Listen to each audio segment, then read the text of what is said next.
north, and ultimately we have a winner, not just who's the nation's champion, but also who's the better hemisphere. Is it north or is it south? And that's something we're very proud of. Well, it's about engagement.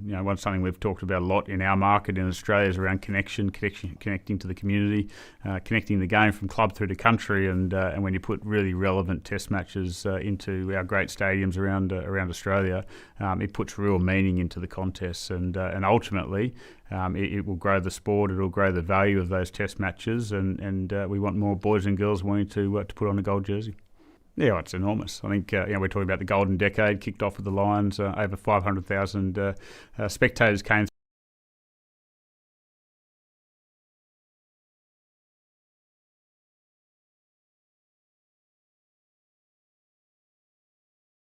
through into our stadiums during the Lions tour, and for relevance and context, that was 380,000 in 2013. So the audience grows, our stadiums are great, and as we think through the kick-off of Nations Championship, and what a way to kick it off in Sydney at one of our great stadiums against Ireland, and then up to Suncorp against France, and then into Perth with Italy. It's going to be an enormous kick-off, and as you say, when we go through from 2025 Lions tour through to hosting a Rugby World Cup in 2027, this is a great way to continue the momentum. Yeah, I love the concept. I mean, to go to 3 days, 3 double headers with the 12 best teams in the world playing against each other in the same arena for what's carrying huge amount of meaning with the North versus South. It's very exciting, and I think that when we think about World Cups, there's great value in World Cups, but you don't always see the best teams against the best week in, week out, and that's certainly what you'll be seeing in the Nations Championship. Yeah, I mean, I speak to people frequently right around the world and talk about the Nations Championship and talk about that finals weekend, and they're planning trips into London throughout the year. And I say, you've got to be there the fourth weekend of November for the finals weekend. 3 double headers at Twickenham, the home of rugby. That's ultimately the place anywhere in the world you want to be on that weekend in November. Yeah, well, hopefully there's lots of gold jerseys. I think, if you think about the performance of our Wallabies over the last period of time, certainly good momentum, good progress. Still a long way to go, but we want to be playing that last game on the Sunday for that Nations Championship. But as we know, Australians travel well. They'll follow the Wallabies team, and they'll be looking forward to going to Allianz Stadium for that finals weekend. Yeah, we're very proud of the history the Southern Hemisphere has. 9 out of 10 Rugby World Cups is a pretty important feat.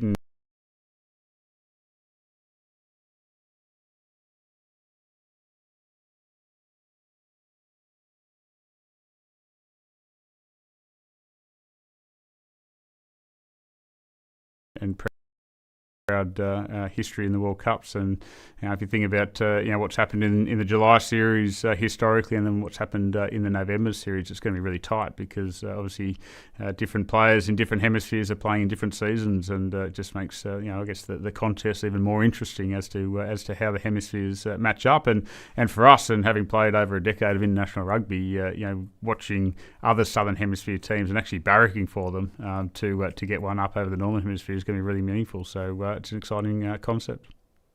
The Nations Championship is a brand new international rugby competition, which is a partnership between Six Nations Rugby and the Southern Hemisphere unions. It uses the existing international release windows in July and November, and it will feature the very best teams playing against each other in the Southern Hemisphere in July, and then back in the Northern Hemisphere in November, culminating in a finals weekend concept which will crown the winner of the Nations Championship and tell fans all around the world where the balance of power is between Rugby World Cups. So the Nations Championship is hugely significant because it's driving context, meaning and jeopardy into every match in that July and November window for global rugby fans. It's also enabling us to transform the commercial landscape of the game, which is so important because what we are trying to do is obviously discover new ways and means to reinvest into the game to ensure the continued growth of rugby around the world. So the Nations Championship finals weekend is a brand new concept for rugby. It will bring all 12 teams competing in the Nations Championship to London over a weekend to play a series of double headers over the Friday, Saturday and Sunday. And what we're obviously looking to do is ensure that rugby fans from all over the world and new fans to the game have got access to tickets to come and see the culmination of the Nations Championship in London in November. But we're very excited about that. It's a huge challenge to undertake, but something we're desperate to bring off and for it to be hugely successful.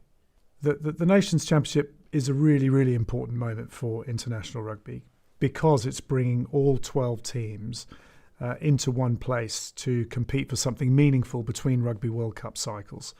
And I think that's something that international rugby fans have been clamouring for a long time. So the Nations Championship finals weekend is going to give fans from all over the world unprecedented access to the best rugby on the planet.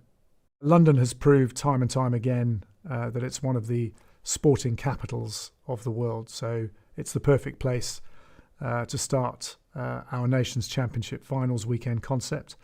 And we're looking forward to welcoming 250,000 rugby fans to London this November.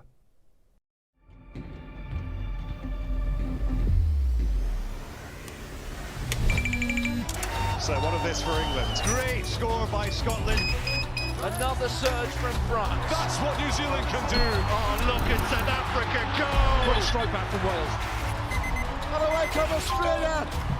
Italy are improvising. Numbers queuing up for Ireland. It's a brilliant try from Fiji. It's absolutely perfect. Oh my goodness! For destiny! The chase is on! I love the diversity that it brings.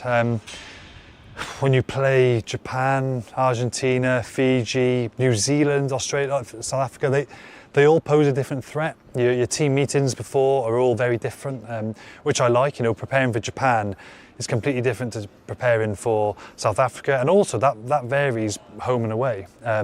So when you play teams at home, it's very different to playing them away. And I remember going to play certain teams away from home down south, and we had a very experienced coach, and he said, look, I'm telling you, it's different playing them down here than it is back home.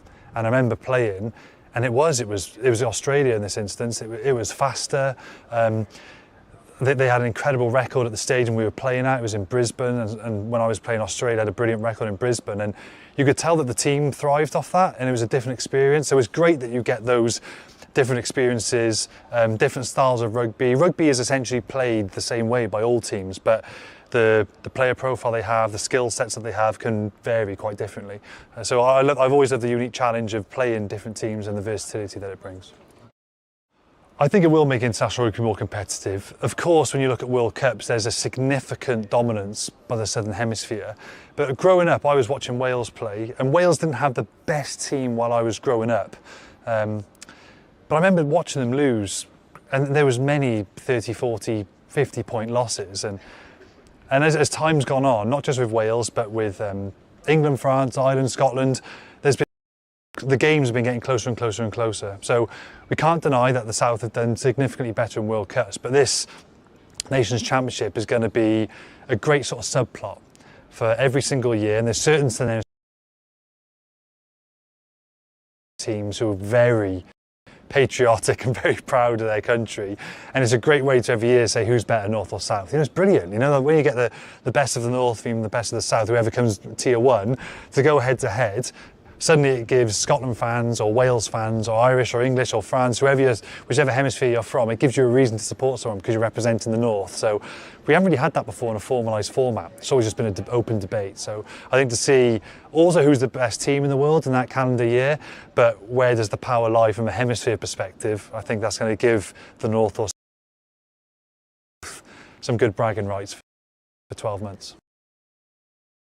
I think the opportunity to travel. I think the reason that some tournaments are so successful is the amount of travelling fans. So I think the opportunity to regularly travel to some of these places give you an excuse to travel. So for example, if you played Australia in a summer series, you might not go back to Australia for another 6-7 years to play for your home nation, whereas this will give you an opportunity every few years at least to go and travel somewhere. So there's expats all over the world, there's Irish everywhere, there's Welsh a lot playing English, and I'm sure there's plenty of excuses to go and watch your team play in Argentina, Japan, South Africa. So it gives fans a great opportunity to travel as well. I think there's always been this north and south rivalry. It's always been spoken about, and it's something that motivated me. You know, I wanted to be a Northern Hemisphere team to try and win a World Cup. You know, and same when you play for the Lions. When you play for the Lions, when you tour one of the Southern Hemisphere sides, my two tours to Australia and New Zealand, you want to win because then you're like, well, we can say we're arguably the best team in the world at that moment in time, and there is a pride thing between North and South. Friendly, that's what's lovely about rugby. There's friendly rivalries and it's great. But I think that Northern Hemisphere, Southern Hemisphere debate has always been lingering on ever since World Cup started. And I think this will help elevate that, which will make the rivalries even better.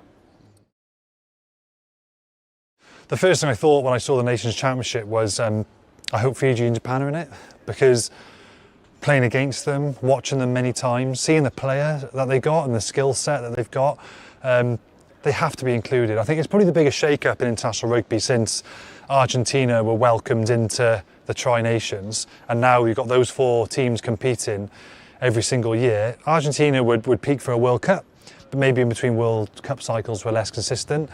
But look at what that's done to Argentinian rugby now. Argentina now are it's just like water off a duck's back now. They're just one of the best teams in the world, you know, and when they've beaten New Zealand in New Zealand, they've had some brilliant wins, they've beaten South Africa, but now when that happens, you're not really surprised. And I really hope the same thing happens for Fiji, who've come here and beaten England.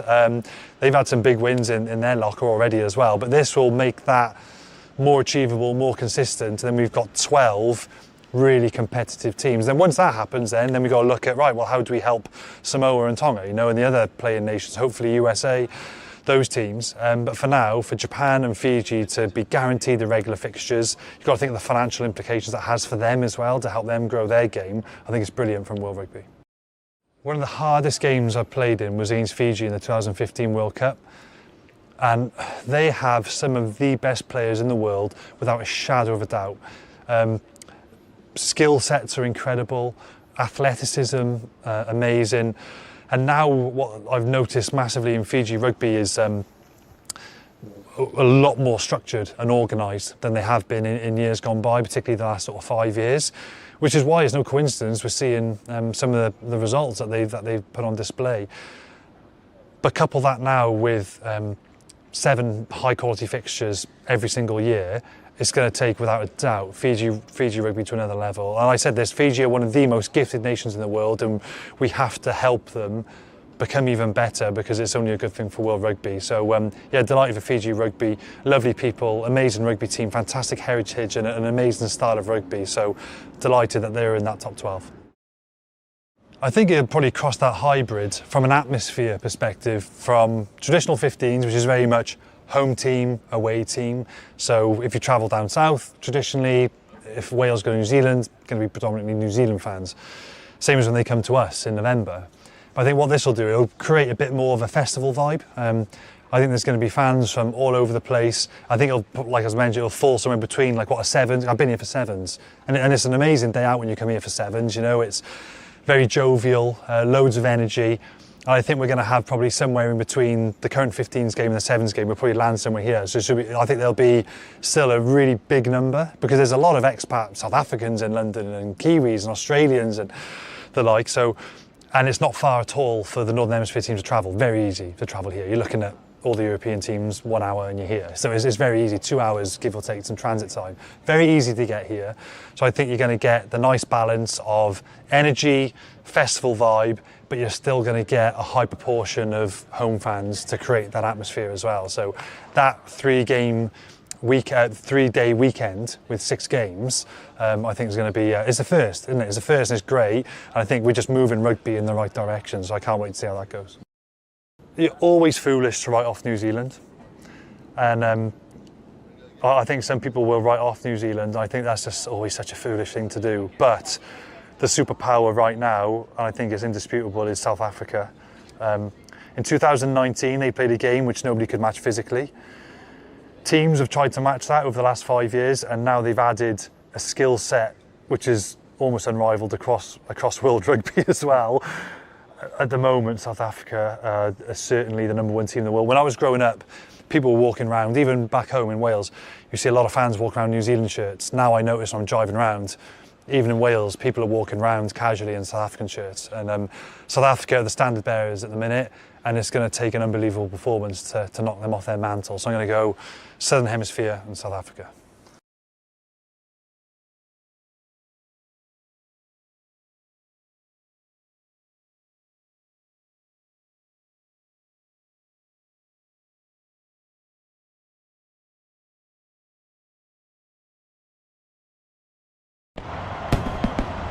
A new chapter is about to be written in the story of international rugby.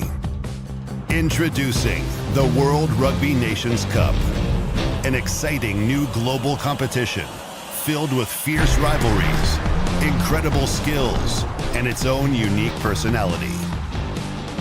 The Nations Cup transforms traditional test matches into something bigger.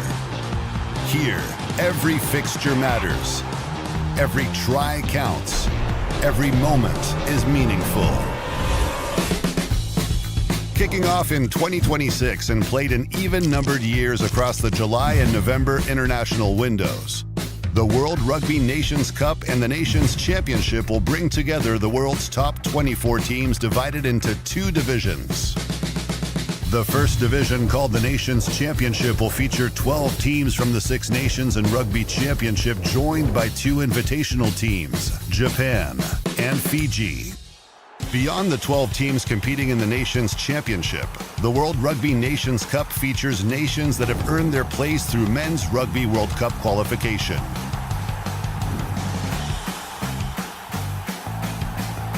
These nations are Canada, Chile, Georgia, Hong Kong, China, Portugal, Romania, Spain, Tonga, Uruguay, the USA, Zimbabwe, and one final qualifier to be confirmed in November 2025. These 12 teams will be split into 2 regional pools, one combining Europe, Africa, and Asia, the other uniting teams from the Americas and the Pacific. Each team will face all 6 opponents from the opposite pool. 3 matches in July, 3 in November. For the first 2 editions, in 2026 and 2028, each pool will be ranked separately, with 2 champions crowned at the end of November based on competition points. This is the future of international rugby reimagined. Welcome to the World Rugby Nations Cup.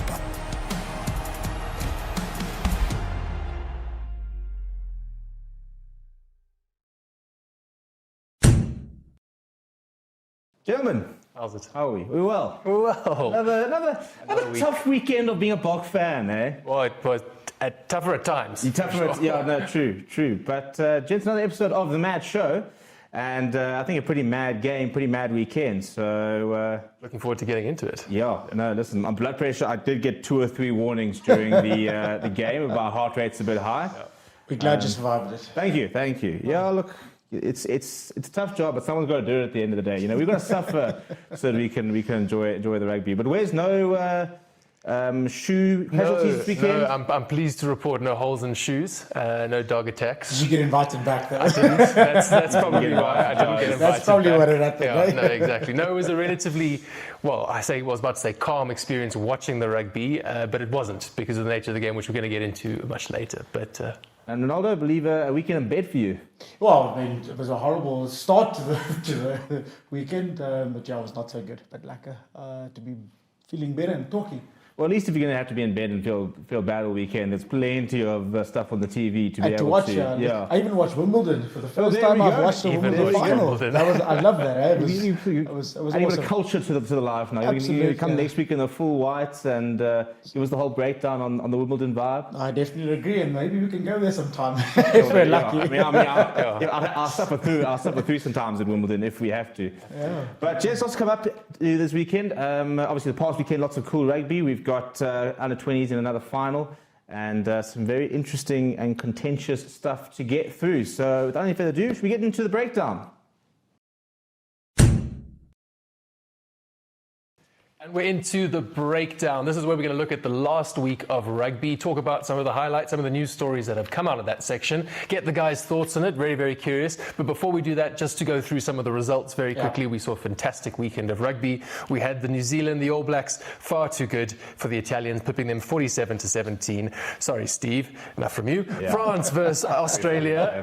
Our refs, there it is. France versus Australia. What a first half by the Australians, right? It seemed like a different Aussie side coming out really nice and strong. And then what about that French side, that second half performance, Ren? I mean, phenomenal, phenomenal. Yeah, I think we don't really have to go too far. I mean, just look at the way in which that forward pack dominated. I think we just spoke a little bit more about that. But the ability to have transition, and I think we spoke about transition play the previous weeks, and the French team are able to move the ball from the point of contact and able to score on the outside. It's just phenomenal. Absolutely. No, and the game that was super engaging was then Ireland and Japan. The Japanese really... Yeah, I told you those Irish teams on forward wash. Not to discredit what Japan did, but yes, that scoreline does not do that game credit, because that was in the balance for a while. Yeah. I blame the location. Agreed. Yeah, there it is again. Yeah, let's not go too into contentious. I think it was in Japan, different story. And then speaking about a game that wasn't contentious, England and Fiji. Oh, what an absolute letdown. Yeah. Disaster, wrong venue, wrong stupid red cards, and Pollock getting a hat-trick. That'll please a lot of people. That'll please a lot of people, but clearly not Steve. So that score, just for everyone, if you didn't catch the game, England victorious 73 points to 8. So a massive blowout. That's a thumping. Yeah. It's worrying times for Fiji, and that's also off the back after one of the chair of their union basically came out and said it's not good enough. They get all the resource, which I thought was a bit harsh to basically say they get all the resource. So I was like, you having seen what the Box get, I don't think Fiji get quite the same sort of treatment. But it's sad to see a Fijian side, which did so well in the last World Cup, still struggling to be able to take steps forward. And again, they're not playing. They don't have home advantage. They're not being allowed to have all of their alignment camps, their training sessions. So there's again, that's a loaded statement by one of the members there. But yeah, it becomes difficult. Yeah. Imagine you being a South African and you're told, okay, you're going to go play in Italy. Yeah, because we need the money. So we're gonna basically choose to have our games like Twickenham and things like that because financially we need the money. Versus bring them over to Fiji, give them some jet lag, make it hard for them to end the day. So I'll start against them. But again, I do want to make this point. It's an important one. I think we don't always remember a lot of the Fijian players play their rugby outside of the Pacific Islands. I think most so they of play them, a lot of. So it does logistically make sense to get some of them because they do have 1 or 2 alignment camps. But I'm just talking about from a rugby culture perspective. We did speak about what does it mean to play rugby. You play for the support. Play obviously to inspire and to grow the game. If the Nations Championship is really wanting to grow the game, are we doing it? Well, get involved in those comments. We'd love to know, what do you think about Fiji and sort of their predicament at the moment? Do you think they should be playing in Fiji? Do you think they should be doing these overseas trips, trying to get in the money? Let us know. Please, we'd love to hear. 2 more games to go then from the weekend. Yeah. A strong Argentine was dominant over Wales, 35-21. Much kind of more used to the Argentina we were used to see. I think Wales were in with a shot. It's good to see Wales competing. And I think there's a couple of players. It's interesting because Wales have had a couple of coaches pick quite similar players, so it's not a case of a coach come and decide, well, you picked all the wrong players. I think that the squads have remained a bit similar, a couple of other players coming in, but it's good to see players who were backed at times and not sort of really come through starting to stand up. I think somebody like a Sam Costello is starting to look more and more comfortable at test match level. I mean, they lost too many players in a quick succession. You can't lose a Lee Halfpenny, George North, Dan Digger. And there's too many players that they. I mean, a Falatau, for example, transforms that team tomorrow. Do you think they get Alan Wynne-Jones out of retirement? Oh, he might as well at this stage. I think he's got the boots ready. Yeah, I mean, we laugh, but I think he has been a big absentee, and I think. Huge. I mean, they've got 2 world-class players. They've got 2 players who, on any given day, you could motivate to be in. Let's say if you wanted to say which players from Wales could get into a Springbok squad, besides Thomas Williams and Jack Morgan, there's no conversation. And those 2, there's a conversation, but you can't have 2 players and everybody else is just a complete level below, unfortunately, at this stage. But good to see they are getting a bit better. And hopefully we'll see a step forward from them this weekend. Tough oppositions do that so, but I mean, if there's ever an opportunity to prove where you're at in your Mestel, they did it 2 years ago. They beat us in Bloem. Did, and 2 years, not a long time. And then finally, the creme de la creme game of the weekend, maybe not even the weekend, perhaps the year, South Africa versus Scotland. That was a test for the ages, it's being called. Yeah, I mean, never in doubt, really. That was Classic. That was when the watch when we raced to our 20-point lead, and I was like, Finished. Easy game, easy. Oh, hang on. So for those of you who didn't somehow catch the game, South Africa victorious over Scotland, 42 points to 28. But just like the Ireland-Japan game, that scoreline definitely not true to form of the game. Ren, just very quickly, because we are going to dive into this game now, your top takeaways from that game. Yeah, I suppose you need to look at the way in which I think Scotland has structured their defence. I think they were a lot more disruptive than I think South Africa thought. And I specifically want to talk about the breakdowns. I mean, in that first couple of sequences, we had a lot of disruptive ball. And, I mean, it did obviously, towards the end of the game, bite us, I think, again, where Scotland again disrupted us. So I think Scotland's ability to disrupt our breakdowns was really good. I think we actually fronted up nicely in certain areas. The next part that was obviously a big one is obviously the kicking game. I think it was fantastic to see both fly-offs coming into the fore. And just Finn Russell's just such a...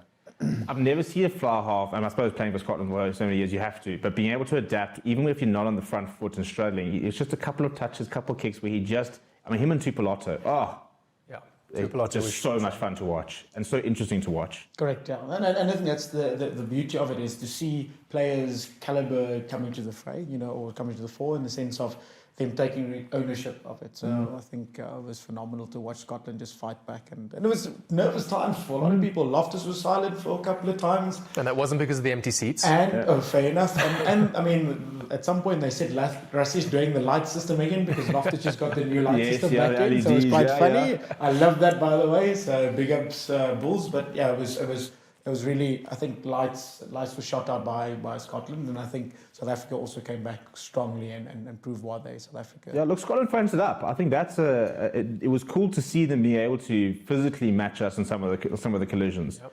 I thought Pierre Schoolman had a worldie. I love seeing. My parents' controversial thing is I love seeing our South Africans doing well. Watching Bernard Jans van Rensburg get capped this weekend. Score a try. Smile on his. But the entire week, every single time, he just had this. He looked like a child at Christmas. Yeah. He's playing international rugby. So I love seeing Pierre Schoolman, matching up to Wilco Low, who they played juniors with. They had a photo afterwards and saying, I can match you. And then impacts. And I think that was an interesting thing. I think the bench, there wasn't a drop-off for Scotland. And we always talk about the Bok depth, and by the end of the day, rugby's played with 15 and then 20 and up to 23 players on the day. And I think Scotland now finally have a bit of depth. I thought, Bayliss off the bench was tremendous. So I think it was very positive from Scotland, even if they continue to kind of be always the bridesmaid, never the bride, because for how long do we talk about them being a plucky side versus, well, you actually probably are a top three side. When do they start getting those big results? Well, and on that point, we spoke about it last week. We said which Scotland is going to show up. And again, it was with Finn Russell. So it seems to be, we know there are two different sides, a Scotland with Finn and a Scotland without. And that's an issue, because look what's happened to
Hello, everybody, and welcome to Forever Sports. Are we ready? An absolute cracker to start the day for the Nations Championship coverage. It is New Zealand versus Ireland over at Eden Park. A big opportunity for the All Blacks to really start throwing down the gauntlet to the teams over there. We had a very good start to their time under Dave Rennie, but this would be really a big opportunity for them to show just how good. And for Ireland, well, they've been a little bit here or there in the last few months, and a win here at Eden Park, at Fortress, that is Eden Park, for the All Blacks would be a massive, massive statement from Andy Farrell that this Irish side is still as strong as they ever have been, which has been the kind of the discussions lately, because they've not been dominating and putting on the kind of score lines that we saw. I mean, yes, it was a bit of a rotated side last week, but they did struggle a little bit against Japan. But we do have kickoff, and they're on the left-hand side. New Zealand playing left to right, and an early clearance coming from Cameron. We got very close to the spider cam there, and taken by Hugo Keenan up towards the halfway line. So, welcome to the stream. Please do smash like on the video. Please do subscribe to the channel as well. Get your score predictions in on the comments, and let me know what you think of the game and what you are looking forward to, because I think it's gonna be a good clash, and yeah, very, very excited to sort of see how things go, and exactly where the marginal gains are going to be found. And a good early lineup there coming from Lions with Dan Sheehan. Taking into contact now to the right-hand side. Prendergast pops it up short to McCloskey. Starting that inside centre channel. Team selection very interesting for this weekend. As well, be interesting to see how the teams use their bench. That's a nice solid carry there coming from Jack Conan. And Prendergast a bit of space. But it's left behind there from Gary Ringrose, and that ball has gone forward, so we will have a scrum, but a orthodox 5-3 split coming from Ireland as well as from New Zealand. So no sort of bomb squad vibe, but some very nice players for both teams to be able to bring on. For Ireland, the likes of Bundy Aki, Craig Casey off the bench, as well as Nick Timoney, who looks to make an impact for the All Blacks. You've got the likes of Peter Lecard, Cortes Ratsama, Antonina Brown with a lot of experience. But in terms of their starting lineups and sort of players to watch, from a New Zealand point of view, obviously watch out for Ardie Sevilla at the back of that scrum. Josh Lord's been in very good form as well. Ruben Love and Cameron Roygal have been sort of working on this partnership at an All Blacks level for the last 2 games. And if you look at the pack weights, significantly heavier are All Blacks, which these days actually doesn't mean much in terms of scrum dominance. It's all about technique, and but it always helps to be a big physical pack. And it's a free kick early on there for New Zealand. Quickly taken there from Cameron Roygal. Goes to Ruben Love. Ruben Love goes short. And it goes out to Will Jordan. Broke the try-scoring record. His kick is rebounded. And Geordie Barrett has a bit of space in behind. And that could be a very good kick. Well, no, in fact, it needs to stop. And it's going to go too far from Geordie Barrett. So it'll be a scrum back behind the halfway line. That's a very nice moment for Ireland. They'll get a scrum inside New Zealand territory.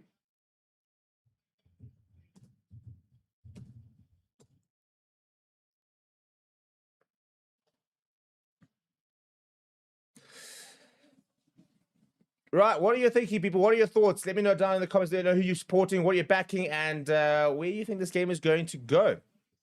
I think that theoretically this is very much in favor of the All Blacks. I mean, they're at a stadium they just don't lose at. They've been in good form recently, and yeah, I think again that it's down to them to kind of lose this game. I don't think there's as much pressure on Ireland, but there's been a lot of talk about whether Ireland are fading and whether they are the side that they used to be. So from that perspective, they need to try and make a bit of a statement. And beating the All Blacks at Eden Park is you don't get much better ways than making a statement than that.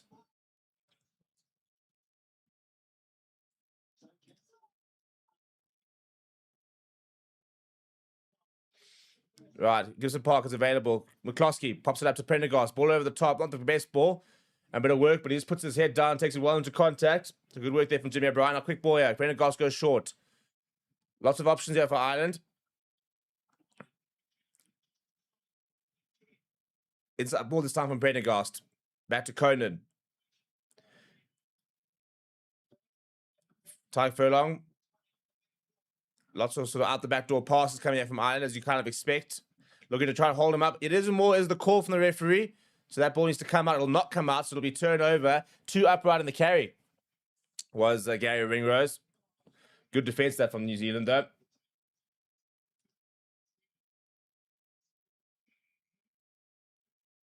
And a bit of niggle already early on. Teams getting to know each other.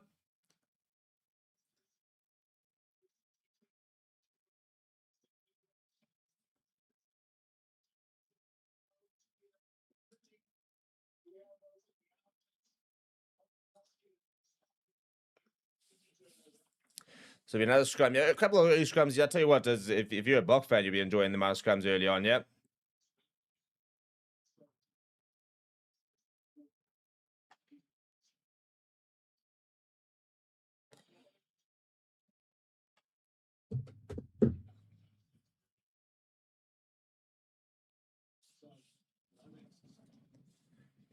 And Tyrone Lomax is going to come off, so that's an early blow for the All Blacks. And here comes Fletcher Newell. Doesn't look like it's an HIA either. We'll have to monitor that and see exactly what is the issue here. So he is... Oh, no, it's his knee as he goes down. So that'll be him for the match. Not a good time to be injured over here. Dave really set to name his squad for the greatest rivalry tour very shortly. And he'll limp off, will Tyrone Lomax.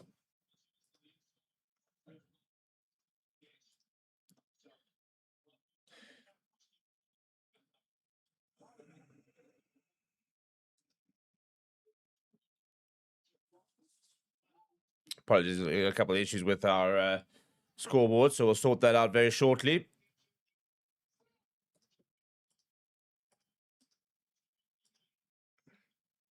Now to the left-hand side, Ruben Love looking for options, and there's been a bit of an overlap. Lukosi needs to get across here. And McKenzie needs to be half a gap. Starting his 33rd game in a row, by the way, Damien McKenzie. Now to the right-hand side, Cam Morgan, quick ball. And Josh Lord arrives. Nice intensity and good tempo you'll see from the All Blacks. Ruben Love goes short. Vi pops it up. Jordy Barrett, good hands. Out to Will Jordan. Steps inside of Gary Ringrose, makes a half a tackle.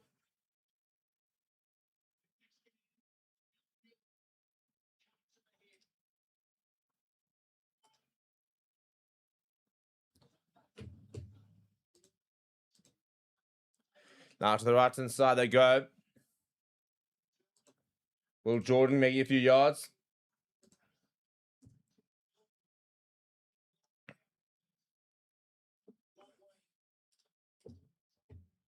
Now space out wide. McKenzie got 2 and 1. McKenzie comes through. Good tackle coming across. From Balaku. Now a bit of space. And McCloskey shoots straight up. Josh Lord. Good tackle there coming from Gibson Park. And the ball lost forward. And sent downfield by Hugo Keenan. Well, that's a big missed opportunity from the All Blacks. Big overlap.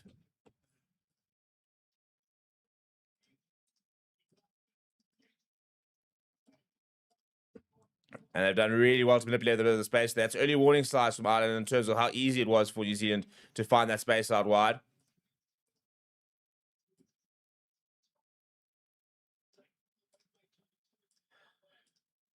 Just short of the 10-meter line, yeah. All Black line out. Oh, that's not the best pass, but well picked up. Ruben Love's done very well there. Finally getting a bit of opportunity as Ruben Love. A couple of games in a row for him in the number 10 jersey. No feature of Burton Barrett as of yet for the All Blacks. Now Hardy Xavier.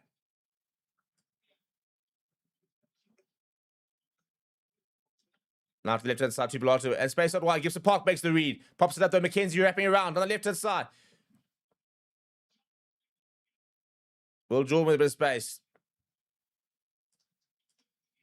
Promising this from New Zealand. Ireland defense very much exposed at the moment. Bit of space out wide. Once again, Jordan gets all the way to McKenzie. Jimmy O'Brien has to come and make things. At the moment, it's desperate defense from Ireland. Doesn't look very structured. And penalty, though, for going off their feet is the call.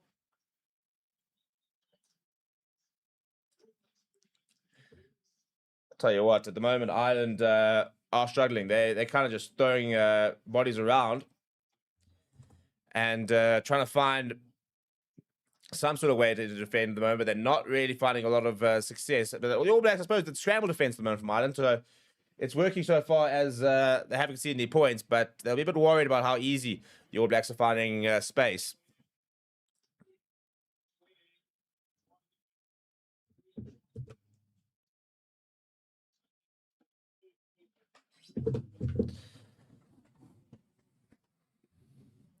Right, now Ireland will attack the gain line. Good hands. This just from the flare. Caught in the ball. Good work being done there by Josh Morby. An opportunity there in the number 11 jersey. Caleb Clark on the bench as an option. Joe McCarthy. Brendan goes short. Good carry there coming now from James Ryan. Could be a penalty advantage there. Joe McCarthy back in the pocket. Prendergast goes to the boots. Lifted high, a couple of chases around there. And it's been ripped backwards to the call from the referee. A couple of the players on Morby, but the ball is available for Cameron Moygaard.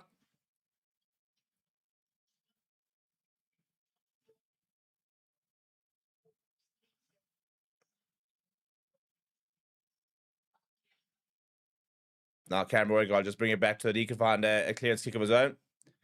And he'll be contestable. Coming in is Robbie Allicoon, but it's knocked backwards towards the All Blacks. And that falls to the foul of Cody Taylor. Good retention this from the All Blacks. Now quick ball here, De Groot. McKenzie fires out. No, in fact, this is McKenzie here. Long pass out wide, but it's gone off the back of one of the All Blacks players. Now he attempts it again. And he finds a bit of space to Will Jordan. He cuts inside. Good tackle coming from Jimmy O'Brien. We're going to go back. I think it was forward is the call from the referee. Yeah, it is indeed forward.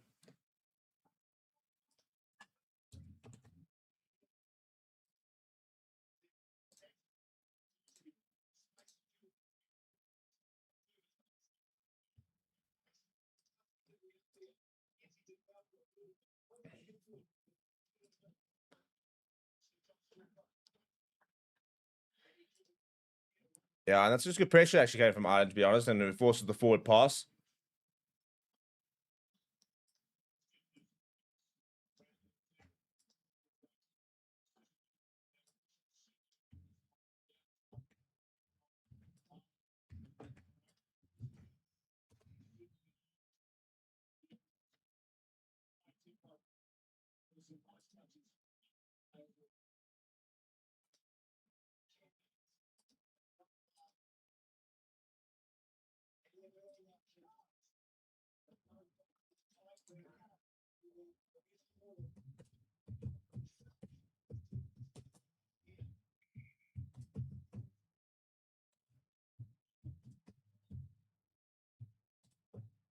Gonna reset at scrum time.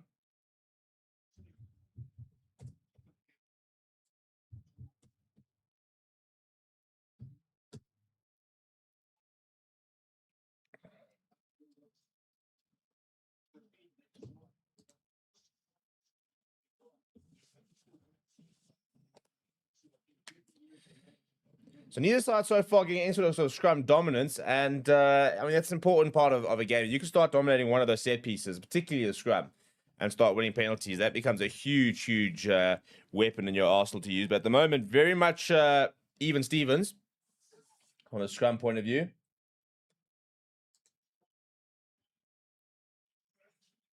Now the left-hand side they go, but a space for Hugo Keenan, just short of the 22 at the moment.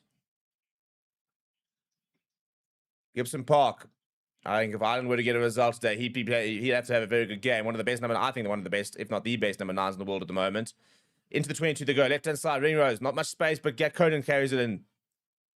Releases the call from the referee. Much better this from Ireland. Good go-forward ball here. Now they go the short side. Half a gap there from Gary Ringrose. Making yards. Quick ball from Gibson Park. And lost forward. That's so poor. Coming from James Ryan. And it's a penalty actually coming from the All Blacks. For offside is the call. That's really poor that from James Ryan though.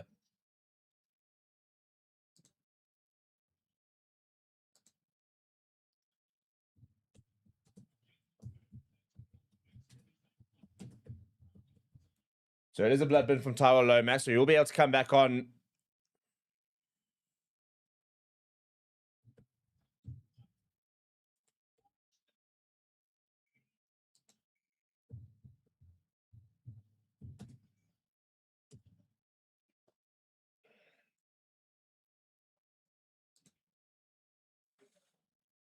And there comes Kieran Frawley onto the park.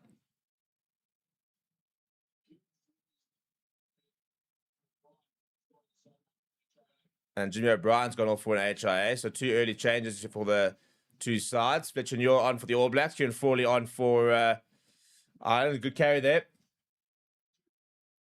Quintu Paya. And now with a space out wide. Ruben Love pops it up to Jordan. Jordan comes back inside. Good tackle that came from Rob Balakoon.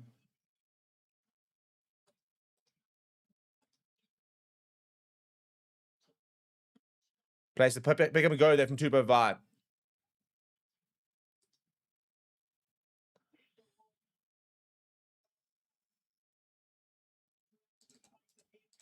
Now space out wide. We're coming back inside. Tupolotto.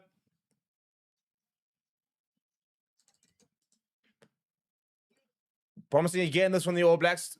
Roy God. Half a fumble they're coming from Quintu Paya. But ball available, pick up and go from Tupolotto. Roy God now to the left-hand side. Cody Taylor now. On ball almost stripped in the tackle. Slow ball now, Cameron Roy God. Penalty advantage though for the All Blacks. And just short, and I think he's going to go as Patrick Tupolotto. There's the first try. Well, it's been coming. We've been saying that it's been scrambled defense from the island at the moment, and almost every single carry, the All Blacks are finding space and then just making silly mistakes. Well, they finally managed to stay a bit more composed, and Tupolotto will go over for the first try of the match.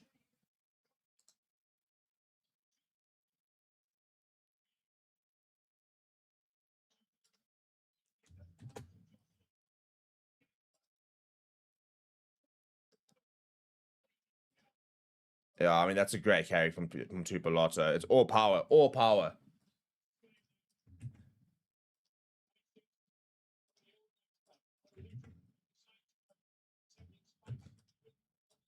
As I said, they've been getting over the advantage line. They've been looking very promising early on. You have the All Blacks. They just haven't been able to be patient and be disciplined enough.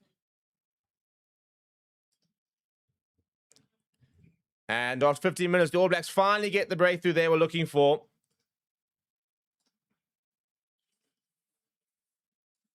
And the extra 2 is added as well. Right, 5-0.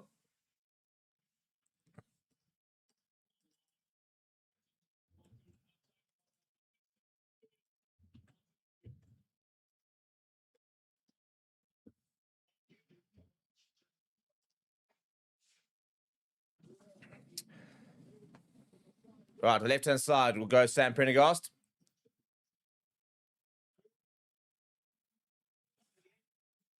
Good take that under the high ball.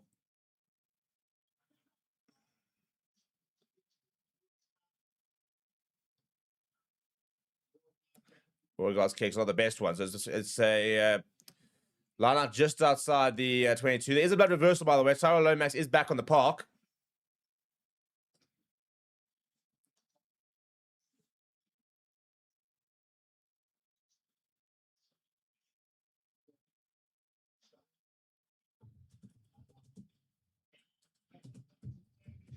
Now big carry they're coming from Burn. Quickly down there, short side goes Gibson Clark. It's that ball though to Dan Sheehan. Well set move this from Ireland. Now quick ball to the right side from Gibson Park. Now that's a good carry. They're coming from Joe McCarthy. Jack Conan.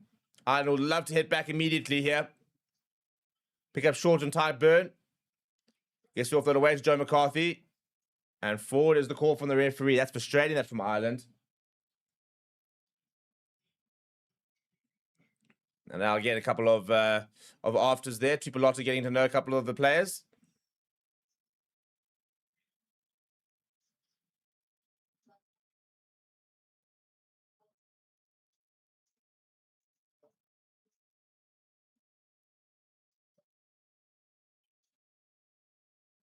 Yeah, conversation coming from the referee saying that if we see that again, it will be a penalty.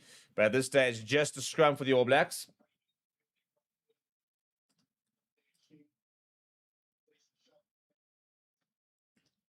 Right, 7-0 after just over 16 minutes. We have seen that blood reversals for the Lomax is back on the park, by the way. Kieran Frawley on the park here for Ireland.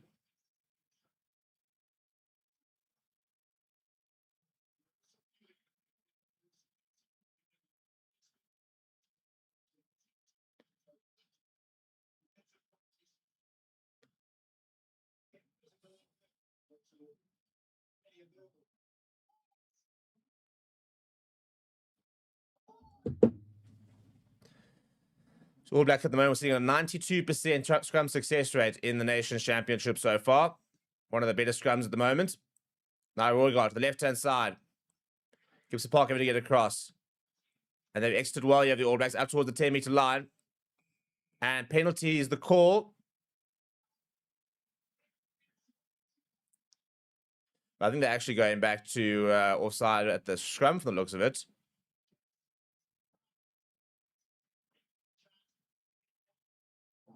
Yeah, it is Gibson Park for offside.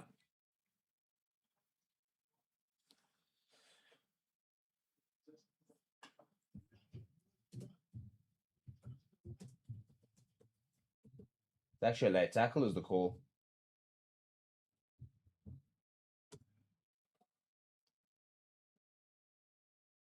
I mean, that's pretty soft, to be honest. I think it's quite frustrating. Very calm-looking Irish coaching box. Dave Rennie watches on.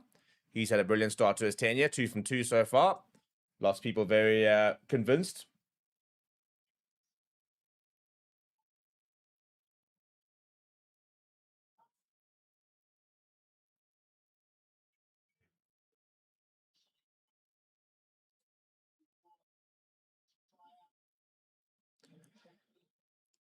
Good tackle that came from Stuart McCloskey. Ball available if camera will go towards the halfway line.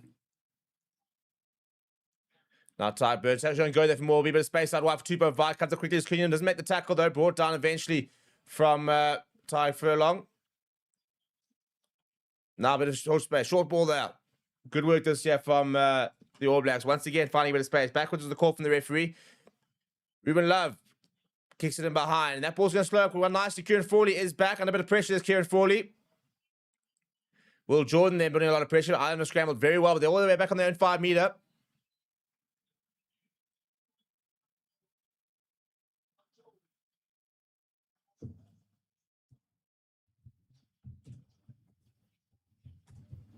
Uses as the call from the referee. And Gibson Park, well, it's not a good kick at all. It's actually just bounced just short of the 22. And Will Jordan with a bit of space. Will Jordan trying to get around Dan Sheehan and gets the offload away. McKenzie with a good line. Not forward there from Prendergast. Long pass out wide. Balakunis to scramble. It's a terrible pass, and they'll go back for the scrum. That's butchered, to be honest, there from the All Blacks.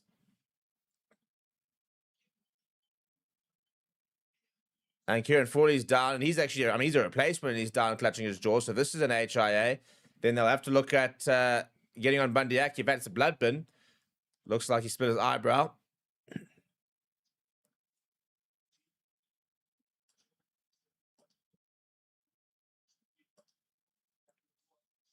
Yeah, Bundyaki is going to come onto the park here. So we'll probably see Bundyaki into the centres and see Gary Ringrose move on to the wing. Kieran Frawley's split his eyebrow, so he's going to have to go off and potentially get that stitched up. Oh, yeah, so Keenan there comes through and hits him with his knee. Bit of friendly fire there from the Irish.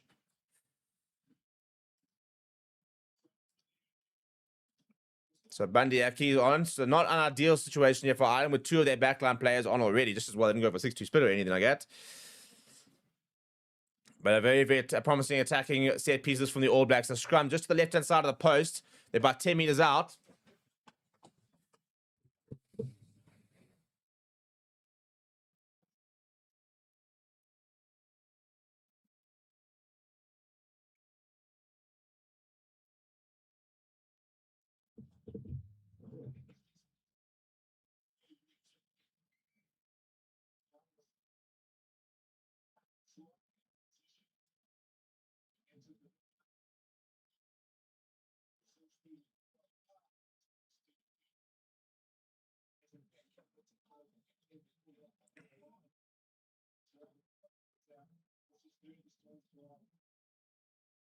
So in terms of the All Blacks red zone efficiency, they've had 13 tries and 28 visits. So scoring a try almost every second visit and a 3.2 average points per 22 visits. So that's ominous for Ireland because, yeah, the All Blacks have been very, very good when they've been in this position.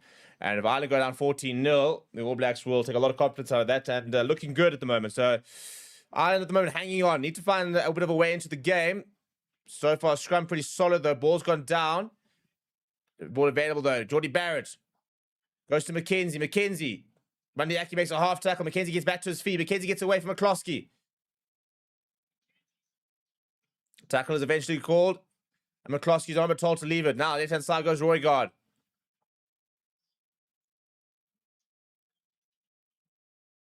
Now to Groot. Penalty advantage for offside is called from the referee. Now Tupou Vai. Good tackle that coming around. Balakoon. And still they go the All Blacks on penalty advantage. Ball comes loose and they'll go back for the penalty. Decision time out for the All Blacks. Could take the points.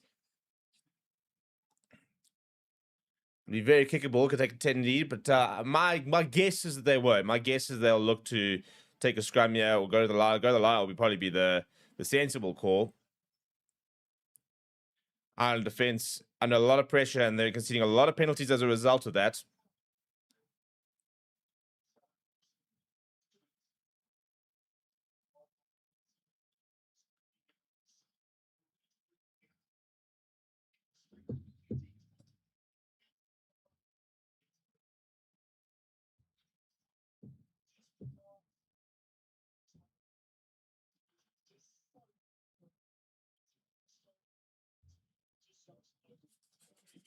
So basically, they are going to look to take the scrum here, I think, from the looks of it, all the All Blacks, or the tap and go. The forward pack is all in around the same place. It does seem to be a scrum.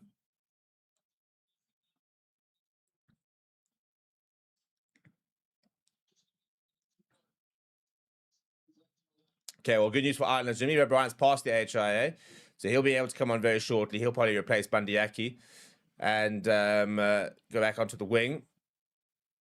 Bit of running repairs here for Tyke Furlong, getting some contact lenses, I think, from the looks of it.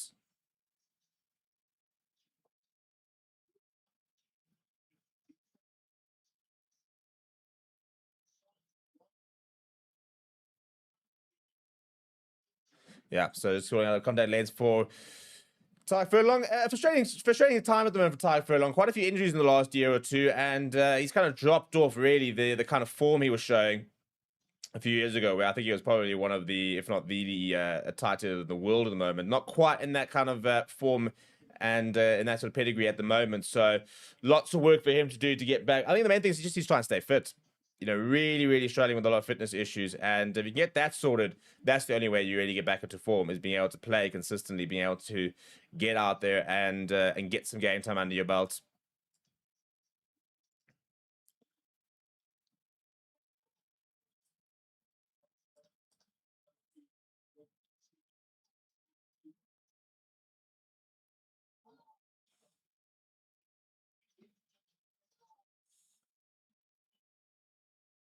Now to the right hand side, Ardie Savia. Ardie Savia goes straight through. Now that is far too easy. He does score. It is Ardie Savia off the back of the scrum. I mean, look, it's difficult to stop, but you cannot be scoring on first phase with the back of a scrum like that. That is far too passive from the Irish defence. And the All Blacks go, thank you very much. They get their second try of the match. It is the captain.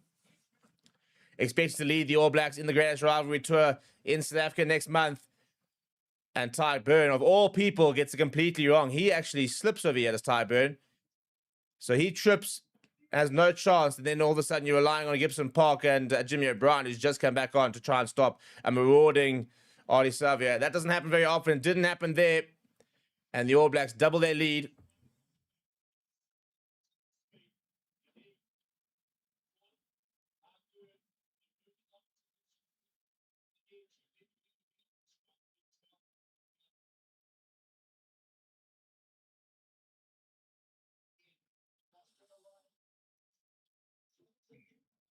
Yep, no issue there. And the All Blacks take a 14 points to nil lead past the 22-minute mark.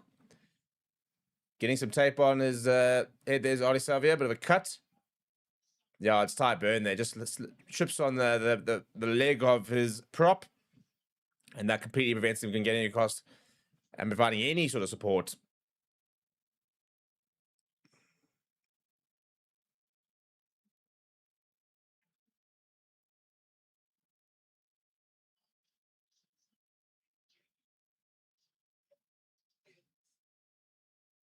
Now the left-hand side, the restart. Ireland need to find a way into this game. Because the All Blacks dominating all the stats at the moment. Now to the left-hand side. De Groot pops it up towards Ruben Love. Steps inside as Damien McKenzie. That's a much better tackle from Gary Ringrose.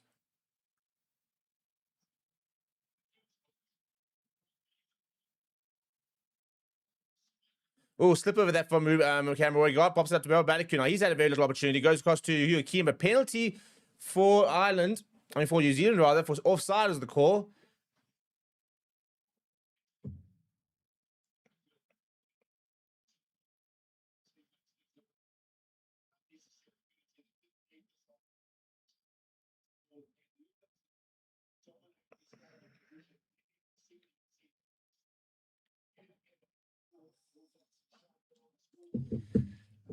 So that's about the 5th or 6th penalty from Ireland in the first 25 minutes.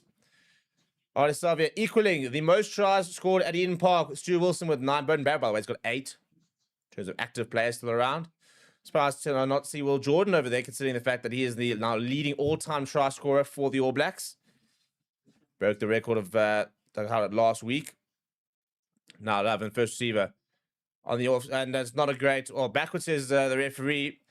Pass from Savia, not really good enough. I think he comes in back for Bob Ballycoon. No other option then just to clear down the lines. And does find touch to Rob Ballycoon.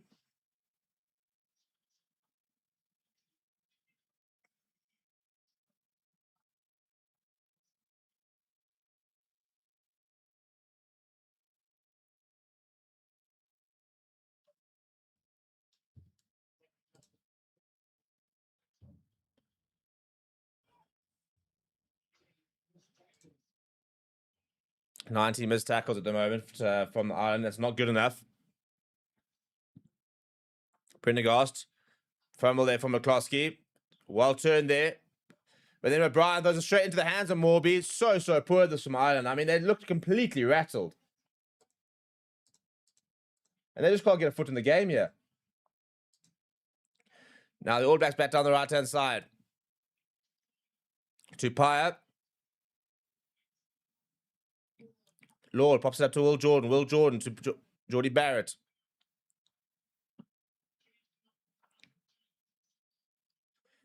And it's a half. Does he get touched as Jeremy O'Brien? The referee not entirely sure what the decision is here.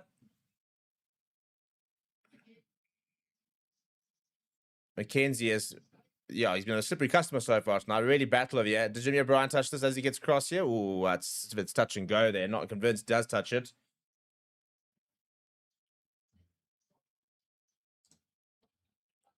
It is an All Black line, so they have checked it and they have decided that Jimmy O'Brien made a touch. The All Black line now inside the 22. Opportunity for them to start. And Quinton Paya puts his head down. Nice and direct there from the outside centre.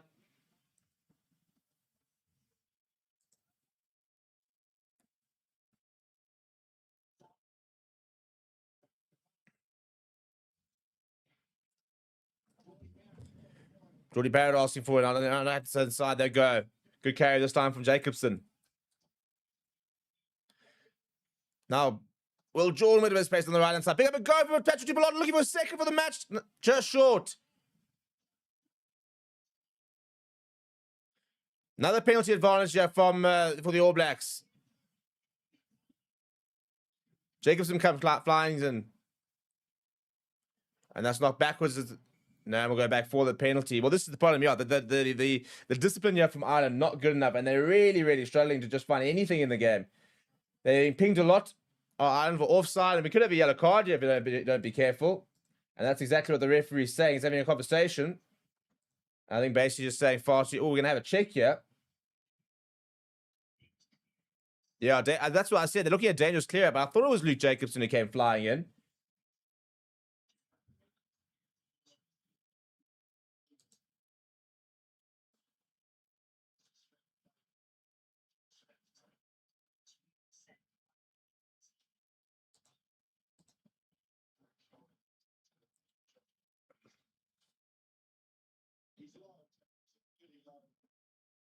Oh, he's gonna go.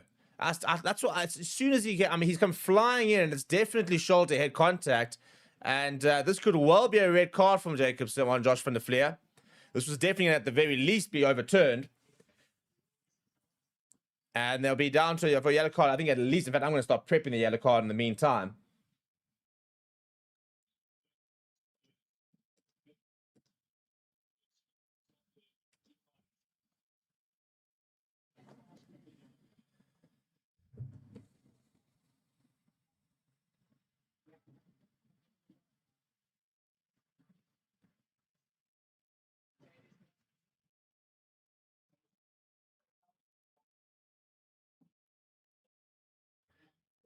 Right, there is the yellow card and on-field review.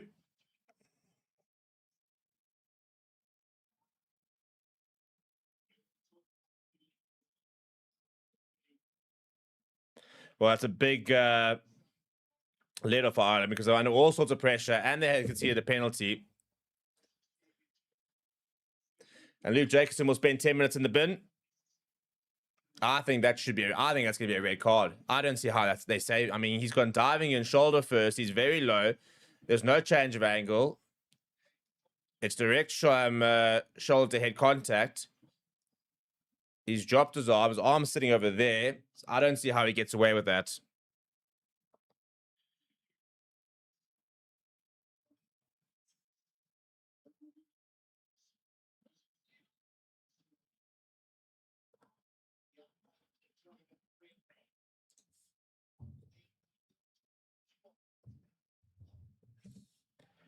Right, so Ireland, that's a big opportunity for Ireland now. They'll play the last 10 minutes basically of the first half. And I'll tell you, it could be the game with 14 men. And that could allow Ireland to try and find something back. And they're going to go to a contestable, and they do win the ball back. Ty Byrne underneath it. Tupovar told to leave it.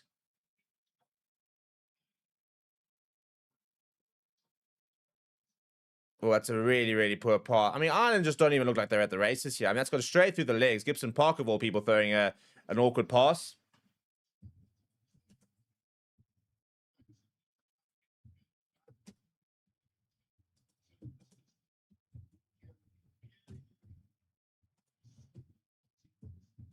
And we just talked about the fact that needs to be a bit of a change of momentum. They need to try and find something off the back of that yellow card. And the first thing Gibson Park does is throw a really average pass straight into touch, basically. Corey Taylor does find his man. Ball pops up to Roy Guard. To left-hand side. Tupovar. But I think that's a very nervous wait here for Luke Jacobson. Whilst he's in the bin.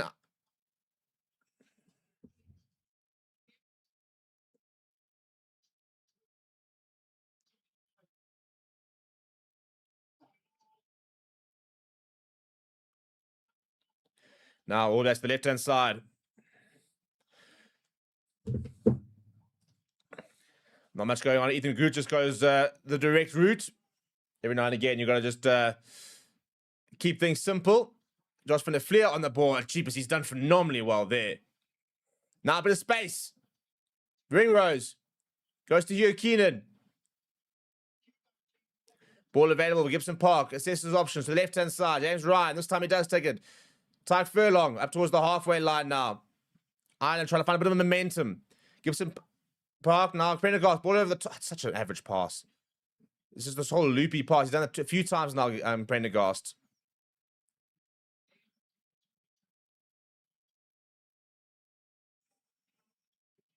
Now Prendergast again, looking for options. McCloskey. Better. Jimmy O'Brien's about half a gap. Gets away to Keenan. Now, here we go over the space.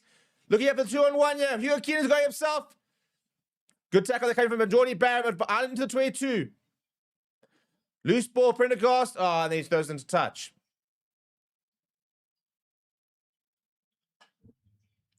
That is really, really not good enough.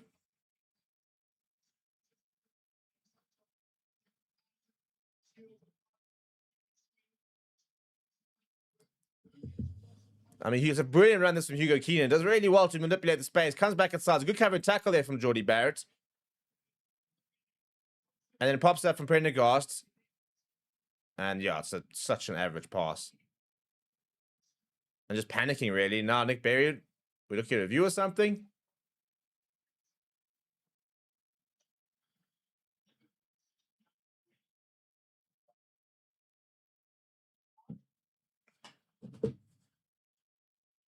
There we go. Decision on the red card. How is it remaining a yellow card?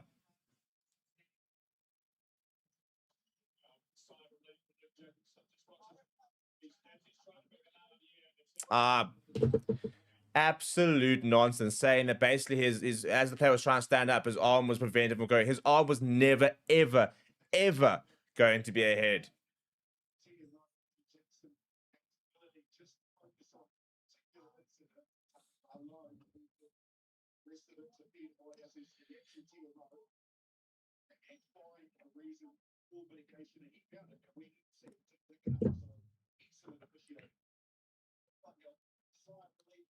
As per usual, the All Blacks commentator saying, "Oh, brilliant decision that from the TMO."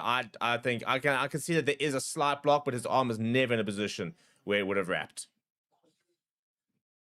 Battercoon inside. Hugo Keenan now. I'm looking to counter attack.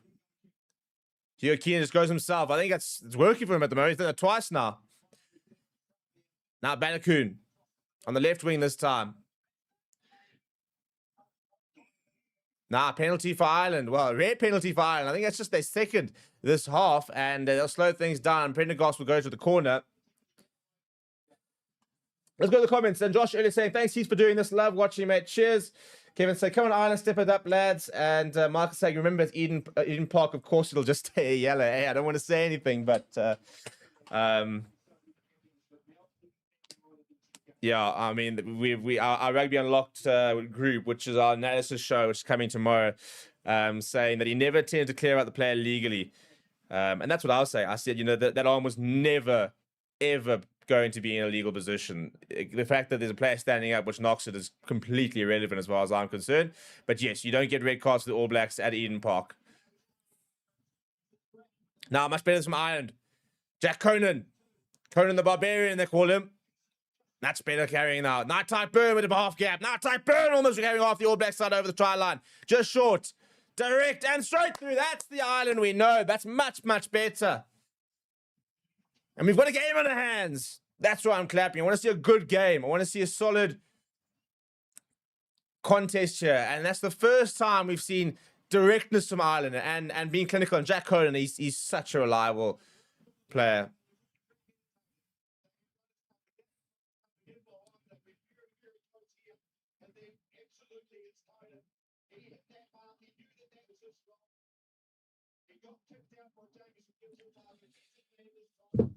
Marcus saying Aussies robbed last time at Joe Clark. Well, it'll be 5 points to 14, kick to come. Big moment in the game to be able to get that try. 5 minutes left in the yellow card from Jacobson, so still have a little bit of time.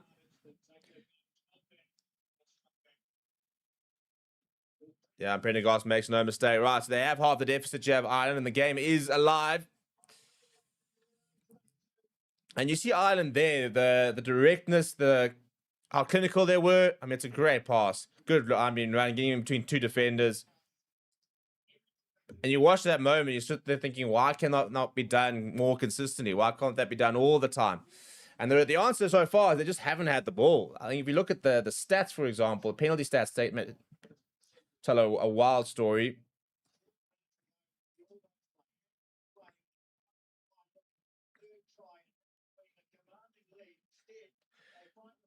Yeah, I mean, 5 penalties conceded so far from Ireland. That was just the second penalty that conceded from the All Blacks. Now, underneath it is Gary Ringrose, a little bit up McCloskey, in fact. Now to the right-hand side, James Ryan.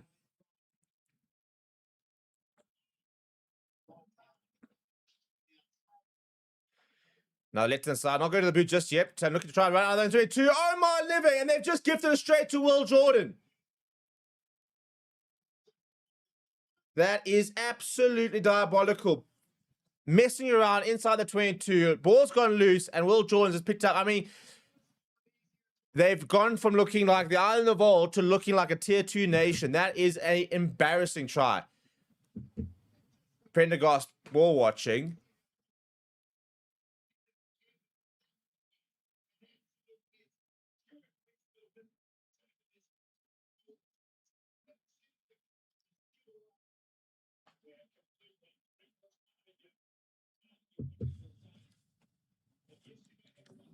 It's popped up from McCloskey. Prendergast basically just watching things ahead of him. And ball's gone loose, and Will Jordan's picked up and scored. I mean, that is, you've just got yourself back in the game. And then you basically say, actually, we don't want the 7-point lead. Here, have a free try. And from 14 points to 7 to 21.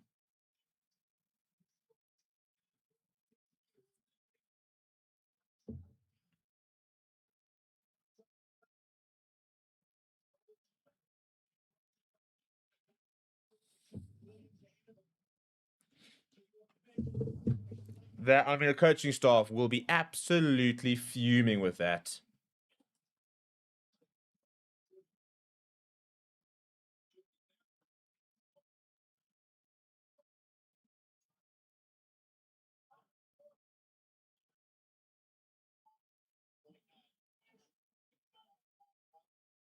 Keenan now.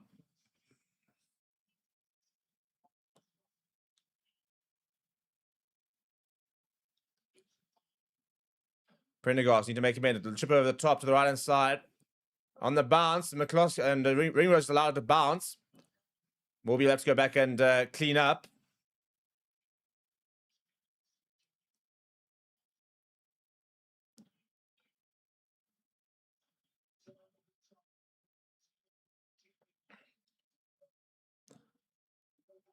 Now Roygaard will go to the boot. Balakoon's called forward. It's a great take there from Balakoon. Now he can finally get a way of getting him into the gate, and then he loses the ball forward. Kick it behind from Ruben Love. I mean, and that could be a 50-22. If that doesn't stop, that's going to be a 50-22. I mean, at the moment, Ireland, I've never seen them make so many basic mistakes. They are a side that are traditionally so well coached. And there's Jason Momoa watching on. And today, they have looked like a tier 2 nation.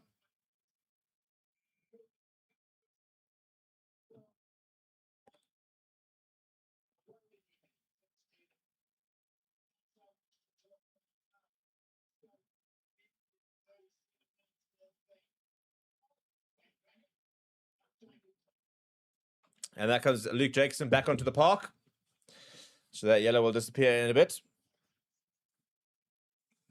Yeah, I mean, the fact that he's coming back on, it blows my mind.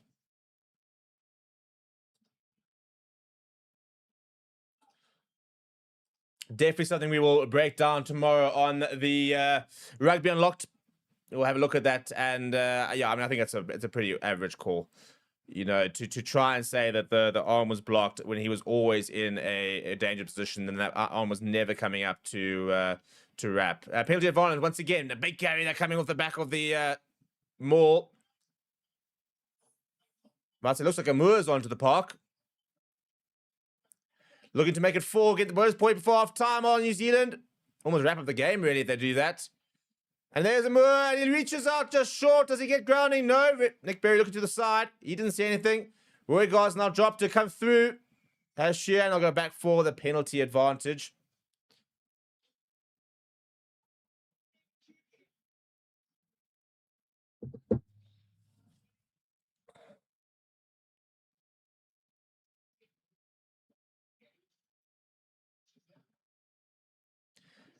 Does he get grounding over here?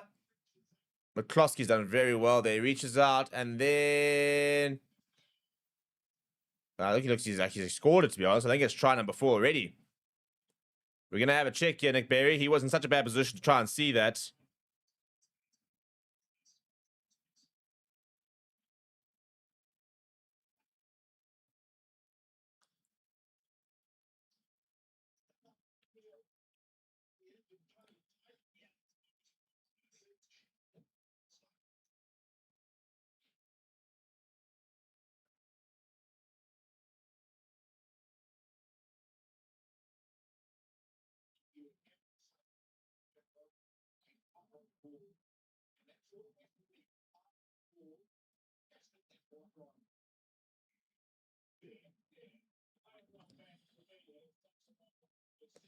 Yeah, I think he scored here, to be honest. Well, it's going to be an interesting opportunity tomorrow on the Rugby Unlocked to break this all down. I think that there's lots to worry about from an Ireland point of view. I very boldly and probably very mistakenly called an Ireland win in my picks, which was a, I'm going to say a bold call, was the wrong call. I even said at the time it's probably the wrong call. But I wanted to try and throw in an interesting result to try and get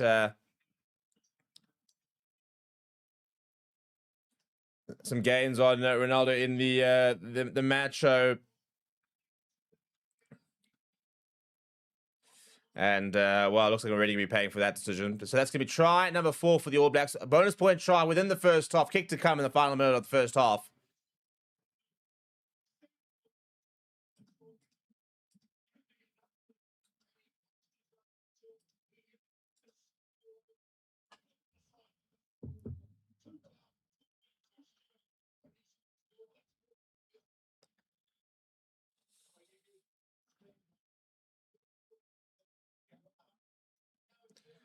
Right, kick to come here from Ruben Love.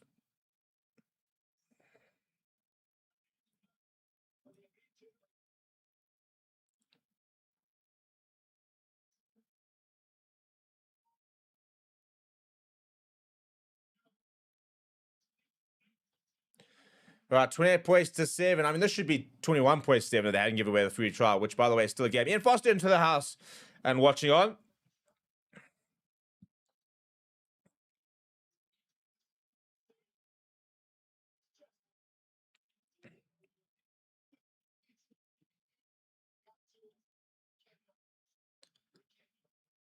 Restart. They go short to Iron. Desperately to try and find... and Hugh Keenan has managed to win it back, but only as far. No, the ball's coming loose.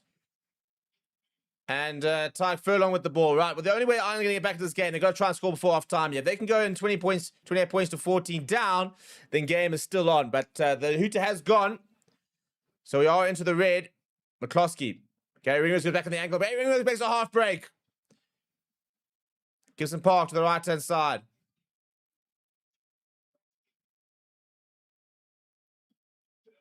Furlong now.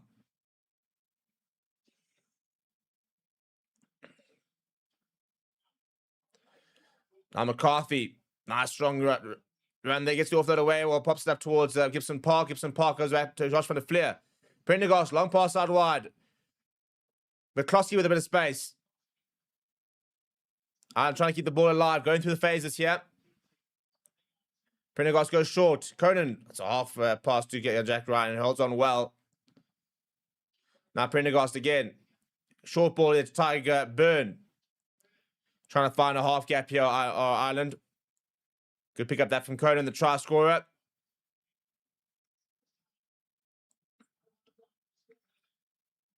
Now O'Brien. Not really finding much go forward ball here, though, the Irish. Gibson Park goes to Furlong. He puts his head down. Well into the red here. McCloskey on the right-hand side by the wing. 10 phases. James Ryan from a standing start. And that's been slapped out of the hands of Furlong, but well regathered. And the penalty does come from Nick Berry.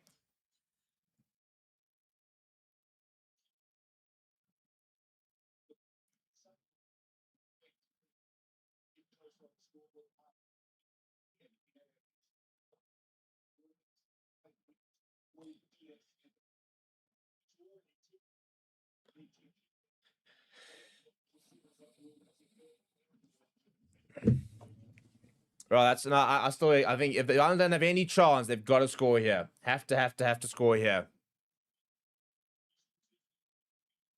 Derek Petty, one of our members, saying Gibson Park's having a terrible game. Well, I think he is this Irish team at the moment. I think when he's on song, this Irish team kicks on. If he's off it, which he has been tonight, then they're just not nearly as effective. But opportunity here, and they'll be so frustrated again if they score here. They can see that really soft try. Because a penalty, I mean, a try here, 14 points, that's achievable in the second half to come back. But 21 points, that's a big margin. And if they hadn't conceded that soft try, 21 points to 14, for example, you're thinking pretty much game on. Anyway, Joe McCarthy, still get ahead of ourselves. I still need to try and find a try. Last time in this position on the far side of the field. They use it very, very effectively. Looking for the rolling ball, but not getting much go forward ball. Now Gibson Park goes to McCloskey. McCloskey can't really get that ball on that side. And penalty comes from New Zealand. Holding on is the call. And there's still 40 minutes to go, but I think that could very well almost be a match-winning turnover. And it's from Jacobson, who I don't think should be on the park, but that's just my decision. Right, we're going to go to a halftime break there, people. And when you come back, we'll have the second half.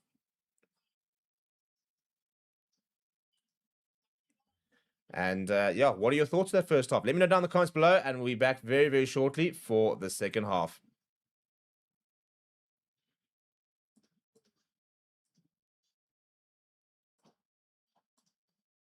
Yeah, this is a new concept which is going to engage the fans. I think for a long time in July and November you've played friendly test matches, and of course whenever you wear the Wallaby jersey, it means a lot. But now we're actually adding real meaning and value to these test matches, and to play 3 of the Six Nations teams in July, and then play the other 3 in November, and then to the finals weekend is what it's all about. So there's always been the battle between the North and the South, and of course we're very proud that we've won 9 out of 10 Rugby World Cups, but now every second year we'll be playing this tournament, which really puts the best of the South versus the best of the North, and ultimately we have a winner, not just who's the nation's champion, but also who's the better hemisphere. Is it North or is it South? And that's something we're very proud of. Well, it's about engagement.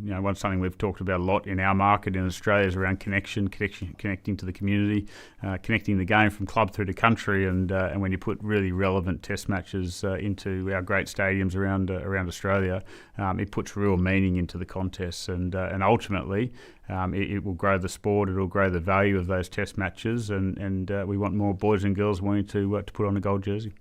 Yeah, it's enormous. I think we're talking about the golden decade. Kicked off with the Lions. Over 500,000 spectators came through into our stadiums during the Lions tour, and for relevance and context, that was 380,000 in 2013. So the audience grows. Our stadiums are great, and as we think through the kick-off of Nations Championship, and what a way to kick it off in Sydney at one of our great stadiums against Ireland, and then up to Suncorp against France, and then into Perth with Italy. It's going to be an enormous kick-off, and as you say, when we go through from 2025 Lions Tour through to hosting a Rugby World Cup in 2027, this is a great way to continue the momentum. Yeah, I love the concept. I mean, to go to 3 days, 3 double headers with the 12 best teams in the world playing against each other in the same arena for what's carrying huge amount of meaning with the North versus South. It's very exciting, and I think that when you think about World Cups, there's great value in World Cups, but you don't always see the best teams against the best week in, week out, and that's certainly what you'll be seeing in the Nations Championship. Yeah, I mean, I speak to people frequently right around the world and talk about the Nations Championship and talk about that finals weekend, and they're planning trips into London throughout the year, and I say, you've got to be there the 4th weekend of November for the finals weekend, 3 double headers at Twickenham, the home of rugby. That's ultimately the place anywhere in the world you want to be on that weekend in November. Yeah, well, hopefully there's lots of gold jerseys. I think, if you think about the performance of our Wallabies over the last period of time, certainly good momentum, good progress. Still a long way to go, but we want to be playing that last game on the Sunday for that Nations Championship. But as we know, Australians travel well. They'll follow the Wallabies team, and they'll be looking forward to going to Allianz Stadium for that finals weekend.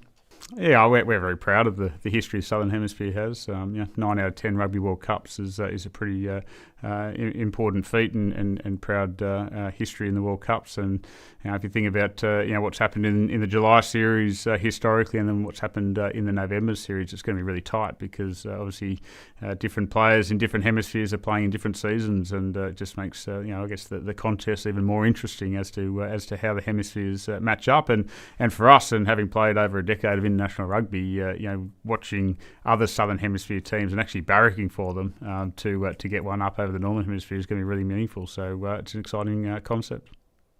The Nations Championship is a brand new international rugby competition, which is a partnership between Six Nations Rugby and the Southern Hemisphere unions.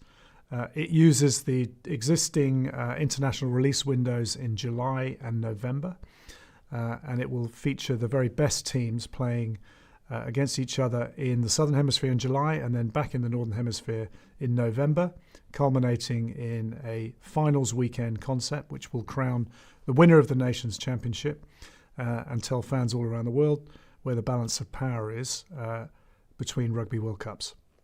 So the Nations Championship is hugely significant because it's driving context, meaning and jeopardy into every match in that July and November window for global rugby fans. It's also enabling us to transform the commercial landscape of the game, which is so important, because what we are trying to do is obviously discover new ways and means to reinvest into the game to ensure the continued growth of rugby around the world. So the Nations Championship finals weekend is a brand new concept for rugby. It will bring all 12 teams competing in the Nations Championship to London over a weekend to play a series of double headers over the Friday, Saturday and Sunday.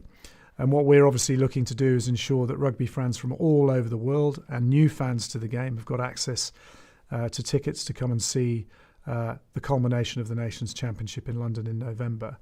But we're very excited about that. It's a huge challenge to undertake, but something we're desperate to bring off and for it to be hugely successful.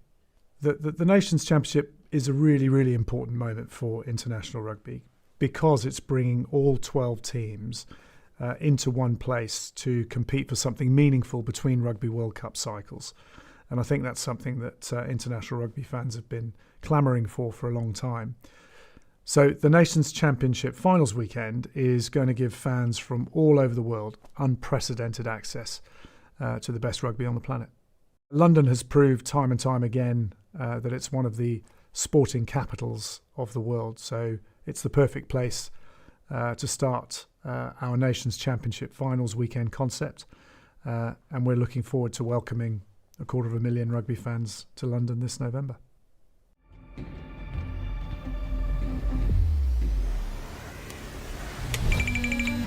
So what of this for England? Great score by Scotland. Another surge from France. That's what New Zealand can do. Oh, look at South Africa go! Great strike back from Wales. And away come Australia. Italy are improvising. Numbers queuing up for Ireland. It's a brilliant try from Fiji. It's absolutely perfect. Oh my goodness! For destiny! The chase is on. I love the diversity that it brings. When you play Japan, Argentina, Fiji, New Zealand, Australia, South Africa, they all pose a different threat. Your team meetings before are all very different, which I like. Preparing for Japan is completely different to preparing for South Africa, and also that varies home and away. So when you play teams at home, it's very different to playing them away. And I remember going to play certain teams away from home, down south, and we had a very experienced coach, and he said, look, I'm telling you, it's different playing them down here than it is back home. And I remember playing, and it was Australia in this instance. It was faster. They had an incredible record at the stadium we were playing at. It was in Brisbane, and when I was playing Australia, I had a brilliant record in Brisbane. And you could tell that the team thrived off that, and it was a different experience. So it was great that you get those different experiences, different styles of rugby. Rugby is essentially played the same way by all teams, but the player profile they have, the skill sets that they have can vary quite differently. So I've always loved the unique challenge of playing different teams and the versatility that it brings. I think it will make international rugby more competitive. Of course, when you look at World Cups, there's a significant dominance by the Southern Hemisphere. But growing up, I was watching Wales play, and Wales didn't have the best team while I was growing up.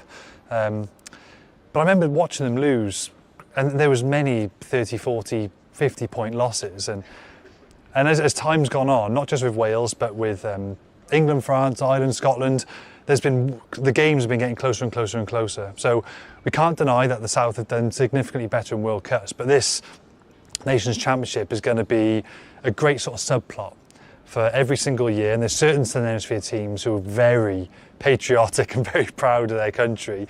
And it's a great way to every year say who's better, North or South. It's brilliant. When you get the best of the North, even the best of the South, whoever comes tier one, to go head to head, suddenly it gives Scotland fans or Wales fans or Irish or English or France, whichever hemisphere you're from, it gives you a reason to support someone because you're representing the North. So we haven't really had that before in a formalised format. It's always just been an open debate. So I think to see also who's the best team in the world in that calendar year, but where does the power lie from a hemisphere perspective, I think that's going to give the North or South some good bragging rights for 12 months.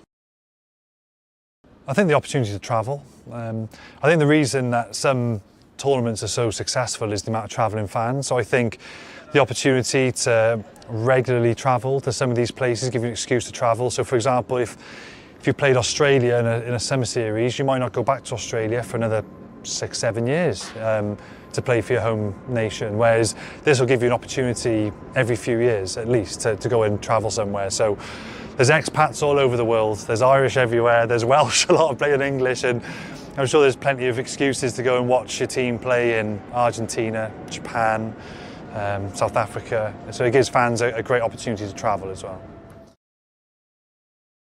I think there's always been this north and south rivalry. It's always been spoken about, and it's something that motivated me. You know, I wanted to be a Northern Hemisphere team to try and win a World Cup. You know, and same when you play for the Lions. When you play for the Lions, when you tour one of the Southern Hemisphere sides, my 2 tours to Australia, New Zealand, you want to win because then you're like, well, we can say we're arguably the best team in the world at that moment in time, and there is a pride thing between North and South. Friendly, that's what's lovely about rugby. There's friendly rivalries and it's great. But I think that Northern Hemisphere, Southern Hemisphere debate has always been lingering on ever since World Cup started. And I think this will help elevate that, which will make the rivalries even better. The first thing I thought when I saw the Nations Championship was, I hope Fiji and Japan are in it, because playing against them, watching them many times, seeing the player that they got and the skill set that they've got, they have to be included. I think it's probably the biggest shake-up in international rugby since Argentina were welcomed into the Tri-Nations, and now we've got those 4 teams competing every single year. Argentina would peak for a World Cup, but maybe in between World Cup cycles were less consistent. But look at what that's done to Argentinian rugby now. Argentina now are just it's just like water off a duck's back now. They're just one of the best teams in the world, you know, and when they've beaten New Zealand in New Zealand, they've had some brilliant wins, they've beaten South Africa, but now when that happens, you're not really surprised. And I really hope the same thing happens for Fiji, who've come here and beaten England. They've had some big wins in their locker already as well, but this will make that more achievable, more consistent. And then we've got 12 really competitive teams. Then once that happens, then we've got to look at, right, well, how do we help Samoa and Tonga, you know, and the other playing nations, hopefully USA, those teams. But for now, for Japan and Fiji to be guaranteed the regular fixtures, you've got to think of the financial implications that has for them as well to help them grow their game. I think it's brilliant from World Rugby. One of the hardest games I played in was against Fiji in the 2015 World Cup. And they have some of the best players in the world without a shadow of a doubt. Skill sets are incredible, athleticism amazing. And now what I've noticed massively in Fiji rugby is a lot more structured and organised than they have been in years gone by, particularly the last sort of 5 years, which is why it's no coincidence we're seeing some of the results that they've put on display. But couple that now with 7 high quality fixtures every single year, it's going to take, without a doubt, Fiji rugby to another level. And I said this, Fiji are one of the most gifted nations in the world, and we have to help them become even better because it's only a good thing for World Rugby. So yeah, delighted for Fiji rugby, lovely people, amazing rugby team, fantastic heritage and an amazing style of rugby. So delighted that they're in that top 12. I think it'd probably cross that hybrid from an atmosphere perspective from traditional 15s, which is very much home team, away team. So if you travel down south, traditionally, if Wales go to New Zealand, it's going to be predominantly New Zealand fans. Same as when they come to us in November. But I think what this will do, it'll create a bit more of a festival vibe. I think there's going to be fans from all over the place. I think it'll, like I mentioned, it'll fall somewhere between like what a sevens. I've been here for sevens, and it's an amazing day out when you come here for sevens. You know, it's very jovial, loads of energy. I think we're going to have probably somewhere in between the current 15s game and the sevens game. We'll probably land somewhere here. So I think there'll be still a really big number because there's a lot of expat South Africans in London and Kiwis and Australians and the like. So, and it's not far at all for the Northern Hemisphere teams to travel. Very easy to travel here. You're looking at all the European teams 1 hour and you're here. So it's very easy, 2 hours, give or take some transit time. Very easy to get here. So I think you're going to get the nice balance of energy, festival vibe, but you're still going to get a high proportion of home fans to create that atmosphere as well. So that 3-day weekend with 6 games, I think is going to be, it's the first, isn't it? It's the first and it's great. And I think we're just moving rugby in the right direction. So I can't wait to see how that goes. You're always foolish to write off New Zealand. And I think some people will write off New Zealand. I think that's just always such a foolish thing to do. But the superpower right now, I think is indisputable, is South Africa. In 2019, they played a game which nobody could match physically. Teams have tried to match that over the last 5 years. Right, welcome back to the half And New Zealand leading Ireland 28.7. A very contentious first half, I think, and it'll be interesting to sort of see what the second half does bring for us. New Zealand scoring 4 tries, 1 gifted by Ireland shortly after they scored their first. And I think a controversial call, a yellow card to Luke Jacobson, which was not a grade to a red card. And as a result, New Zealand back to a full 15 and will remain that way for the remainder of the game. But I think that is contentious. I think at the end of the day, the clean out from Luke Jacobson, I don't think was ever going to be legal. I don't think there was any effort to ever make it legal, and it was very, very poor. Having said that, speaking of poor, Ireland have been shocking, absolutely shocking. And apart from that 2-minute period where they scored that try, they've not been in the game. And I think a big part of that has been Jamison Gibson-Park, who is he is what makes the side tick at the end of the day, you know, and he's not been good enough is the long and short of it. When he plays well, Ireland play well. And at the moment, it's just not really happened for him. And it's an early scrum over here, but I need to find an early try. They can kind of go, 2 early tries ideally from them, get up sort of that 20 mark. That's the only way they kind of get into this game. It's a long way to come back. It's an Eden Park where the All Blacks just don't generally lose rugby matches. But I suppose if you want to have an epic result, then it's all prep there. This is a much better start than McCloskey going straight. Balakuno is an option now. Gibson Park to the right side. Gibson Park going sniping. Much better this early on from Ireland. Now McCloskey gets you off the way in half for Burke. Space for Joe McCarthy.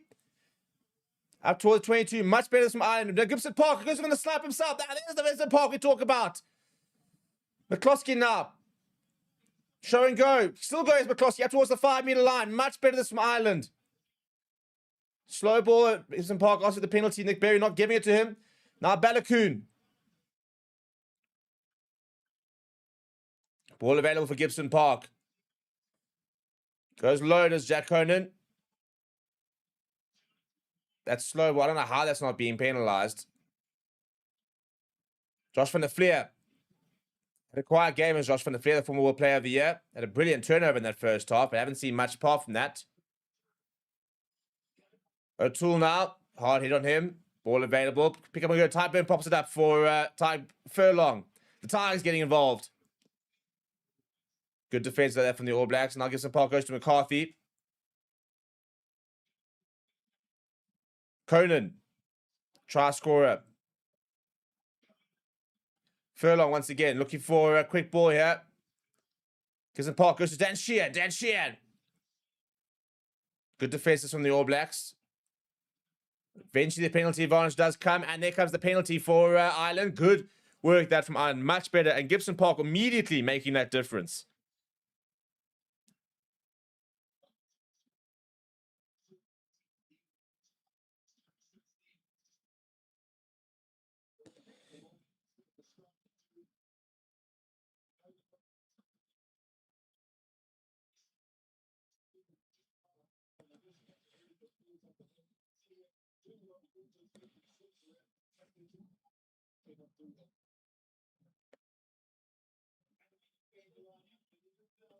Right, big line coming here now for Ireland.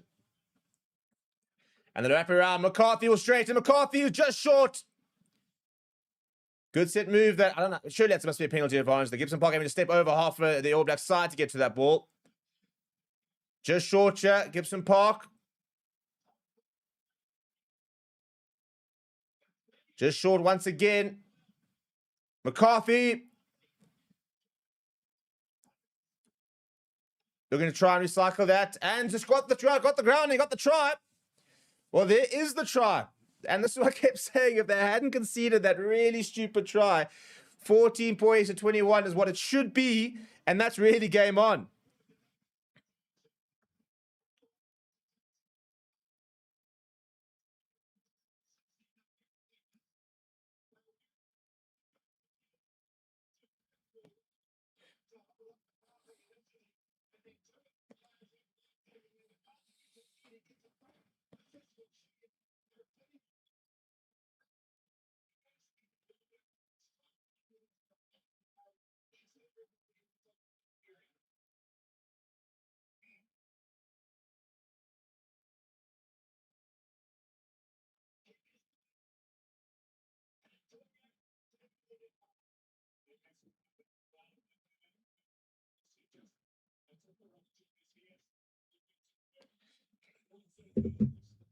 Well, they get the first blood of the first half and second half to Ireland, and a big moment in the game, that, I think.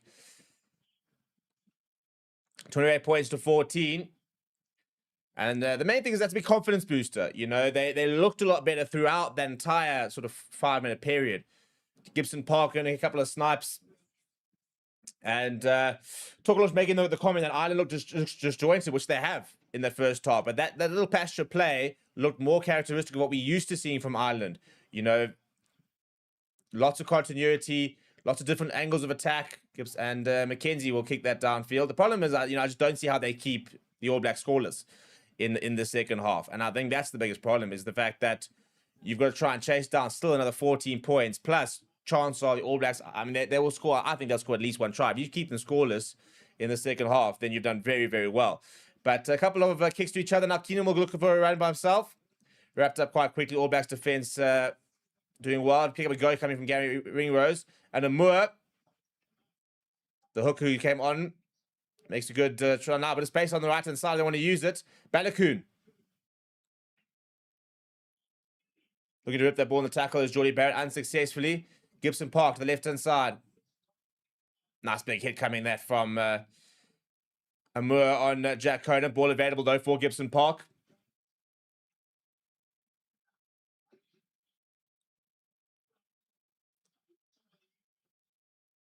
Now goes to the boot of Gibson Park. Balakoon will give chase.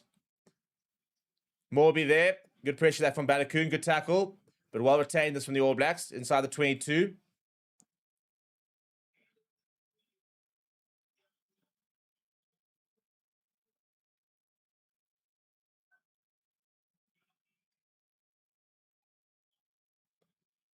Rory got now. We'll look to clear. Looking to find touch. That's best touch finder, Karen Rory got. So an opportunity for Ireland at the set piece. Right, simple poll over here, people. It shouldn't be too difficult to make this call here either. Can Ireland come back to win? Simple answer. Do they have it in them? Do they have the players? Do they have the ability? Do they have the plans to be able to get a job done here this morning? I personally think it's very unlikely.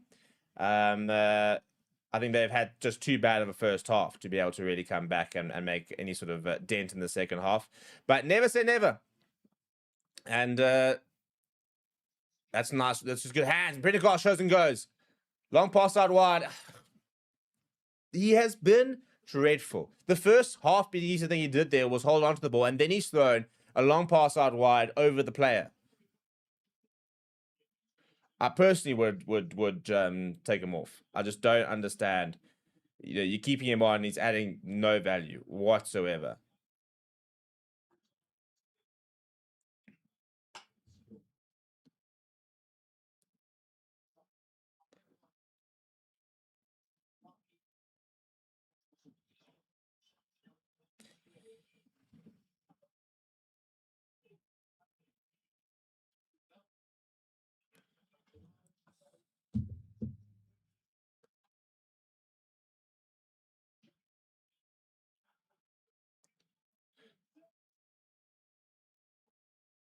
Ball available eventually from the All Blacks. Slow ball this from them.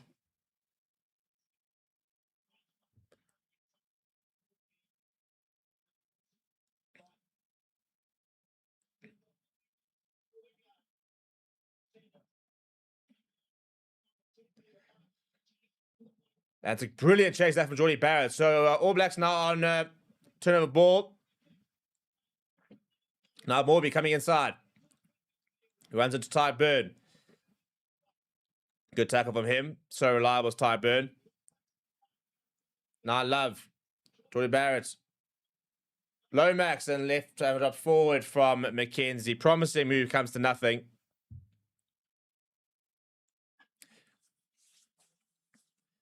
They'll go back and have a scrum. It's a brilliant take this from Geordie Barrett.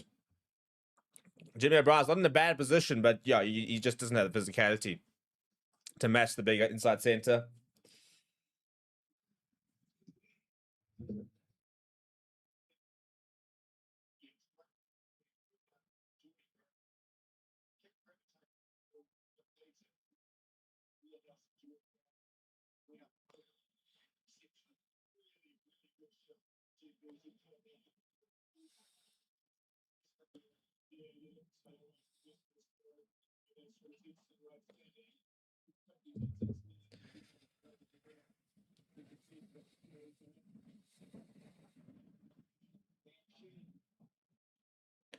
Well, it's a bit of a interesting line. Now, Prendergast will go to the boot, and Hugo Keenan's come through. Very well taken that from Ruben Love, though. Nick Berry says the context was fine. Now kicked in by hand from Geordie Barrett. That needs to come down. That will come down. Will be 50-22 potentially. Oh, he's done brilliantly there, Hugo Keenan. No, apparently he hasn't.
So having a look at the taking a cat tackle in the air, Jimmy O'Brien.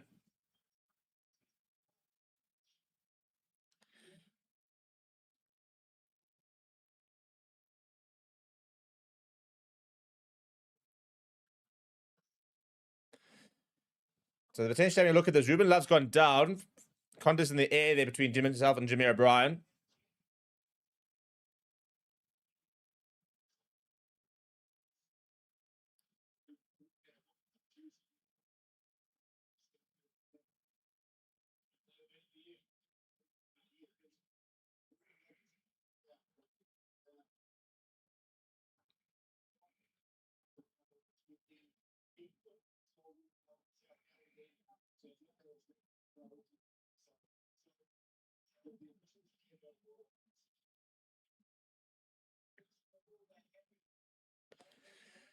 He's getting taped up here, Ruben Love. Looks like he'll be able to continue. Commentators raving about it, saying that there should be a card.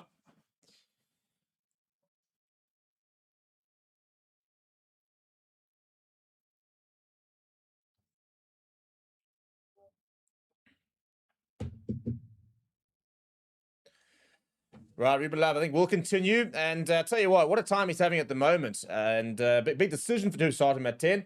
KTM says so. At the beginning of All Black dominance starting again, making the Irish look average. What they're going to do to the box? I think the Irish have been average for a while, in fairness. Not trying to downplay the All Black ability at the moment. But I don't think Ireland don't think they've been near their best for a while. And... I mean, they struggled last week against Japan, for example. So I do think the All Blacks are definitely looking at a much better side, though. So I think, the greatest rivalry tour hopefully will be very hotly contested. I mean, the All Blacks obviously go in as big favourites, but the All Blacks, the Box are the best team in the world at the moment. So I'm just hoping it's going to be a good series, that greatest rivalry tour. I mean, 4 tests. And this All Black side, on the left-hand side, Quintu Pai, have been quite consistent in their selections. So it's also quite an interesting thing in terms of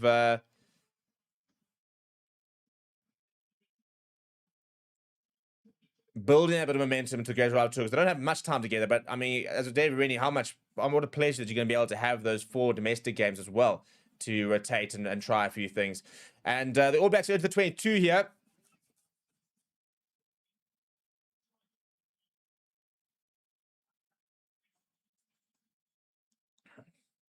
Pick up and go, yeah. Lots of phases coming here from the All Blacks.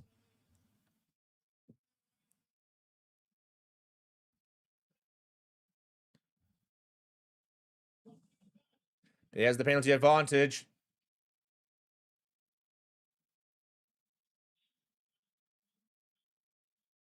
Big hit there coming on Josh Lord.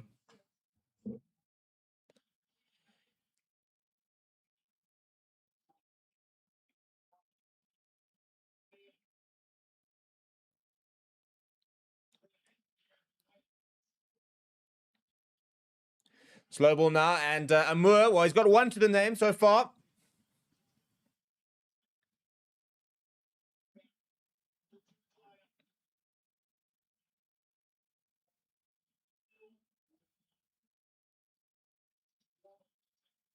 Big tackle they're coming in, but good continuity. There's 14 phases so far. It was really good ball attention from the All Blacks, but eventually they'll go back for the penalty.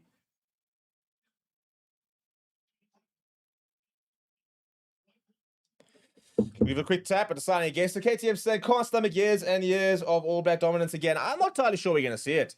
Not in terms of the All Blacks not being good now, but I also think that we kind of look at the moment, the Boks are the dominant side.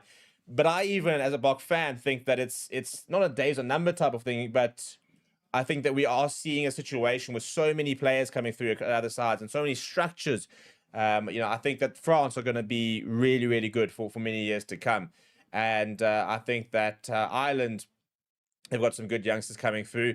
England at the moment, I think, I've got a coaching issue. I don't think they've got a player talent point of view.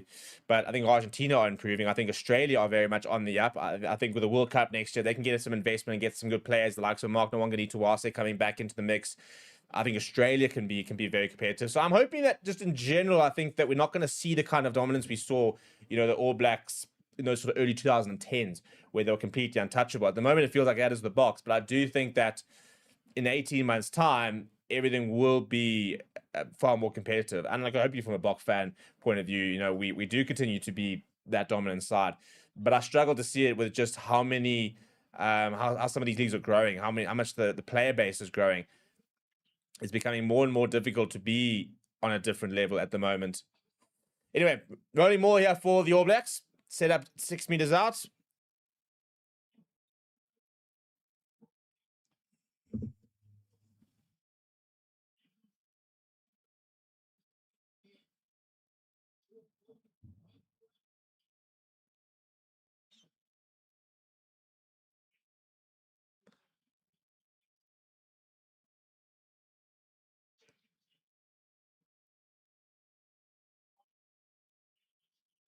Now, Jordy Barrett goes Quinty Park. Quinty Park, show and goes.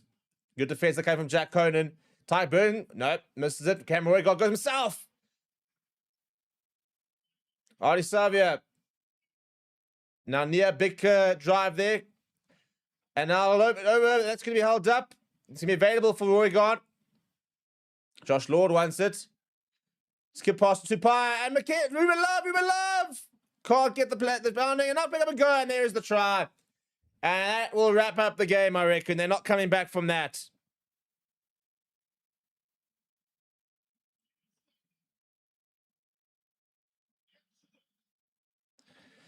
Well, that, I think, will probably be that, to be honest. Joe Peters saying All Black have only been ranked number 1 in the world for only 4 weeks in the past 36 months. Interesting point. And Craven says Ireland are such a cynical side. At the moment, Ireland just such a disjointed side. They just haven't rocked up. And the Eden Park record will proudly continue for the All Blacks.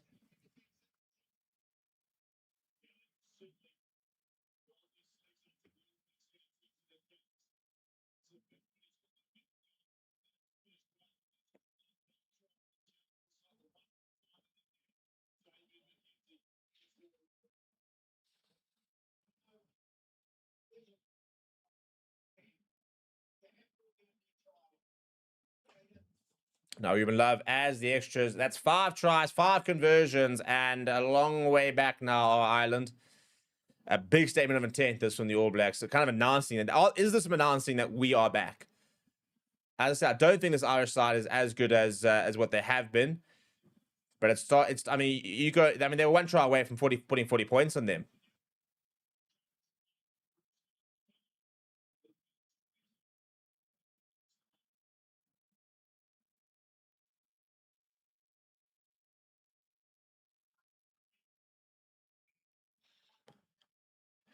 Back of green is the call. No, then says it is lost forward.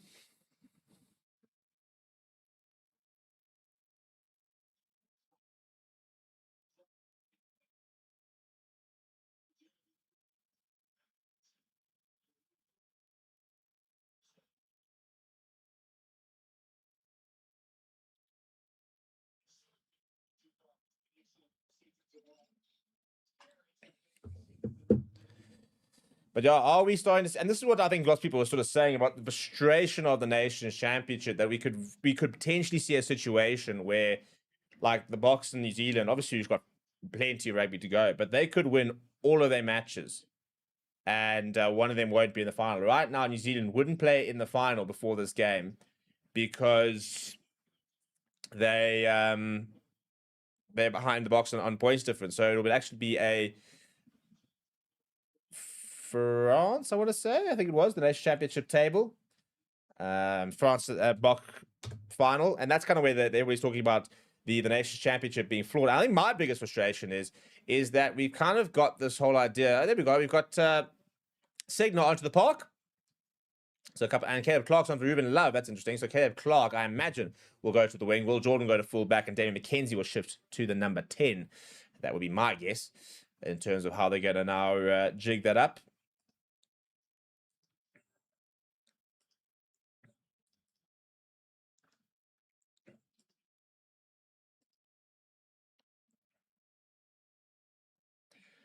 But Joe, if we go and look at the table, you know, that's where this issue, and I think my biggest frustration with the Nations Championship, I don't think the format is terrible. I think it does add a bit of jeopardy in terms of you know, what this sort of means. But my biggest frustration is I think that they've completely overrated this whole Northern Hemisphere, Southern Hemisphere rivalry. I just don't think it's really there.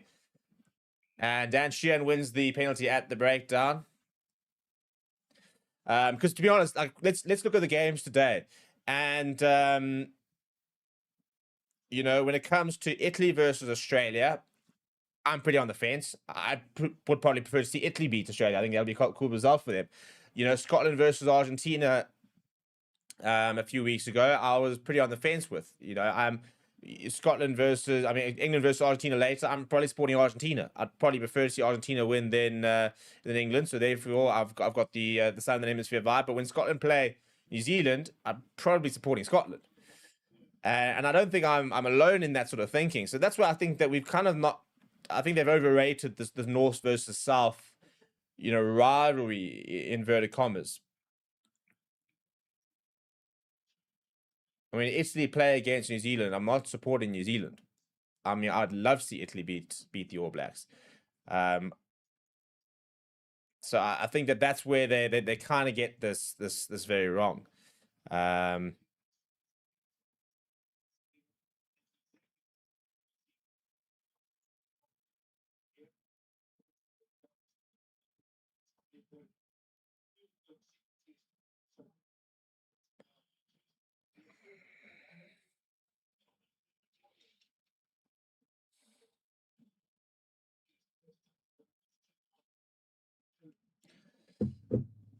Right, but it's based on the left side. Dan Sheehan, this is where he's so good. Makes a few yards. All right, looking to try and make a bit of a game of this.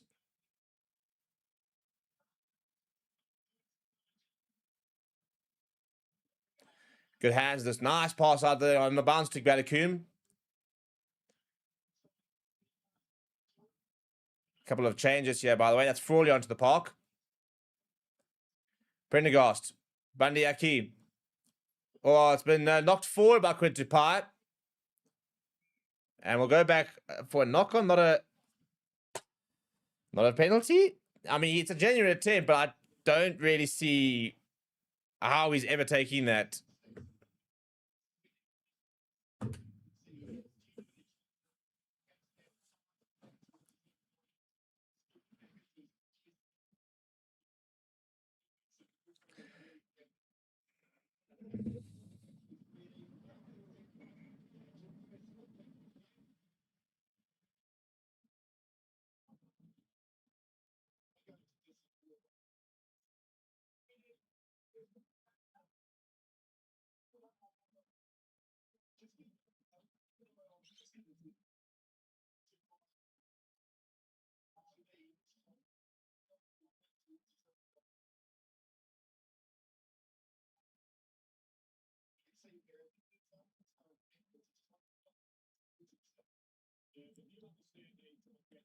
I'm sorry.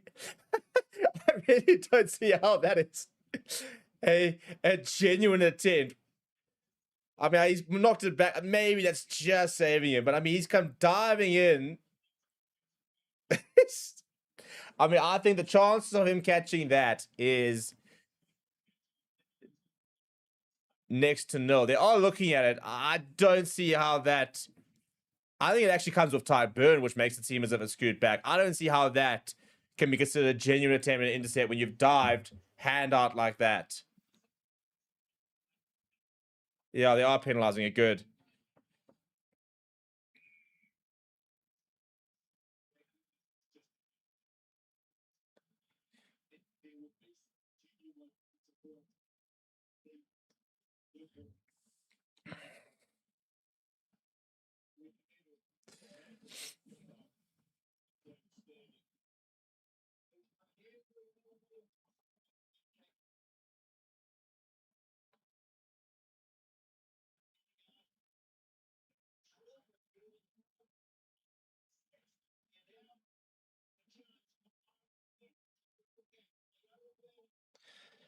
Right, good line they have on the Irish. This is an opportunity now. Ball's gone down, ball available though.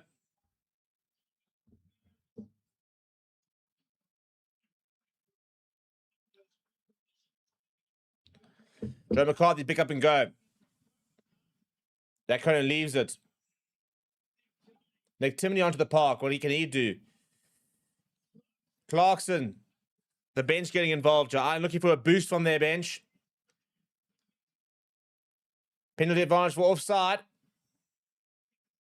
Oh, that's a big hit there coming on Timoney. It's actually Jansen, actually. Or Jansen, as you'll call him in Ireland.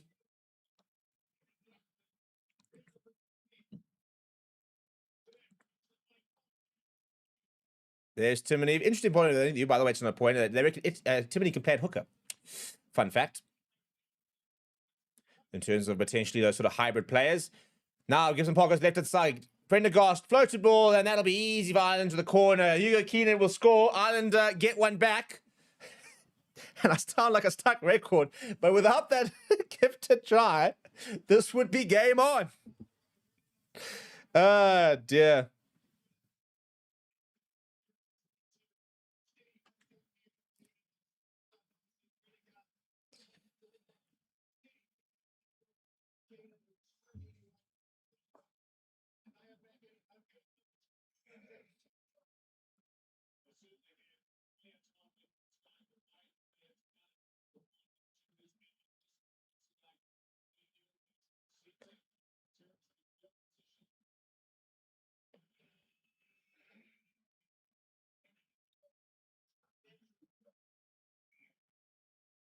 That's a very good kick, actually, from Prendergast. Right, so 21 points, 35.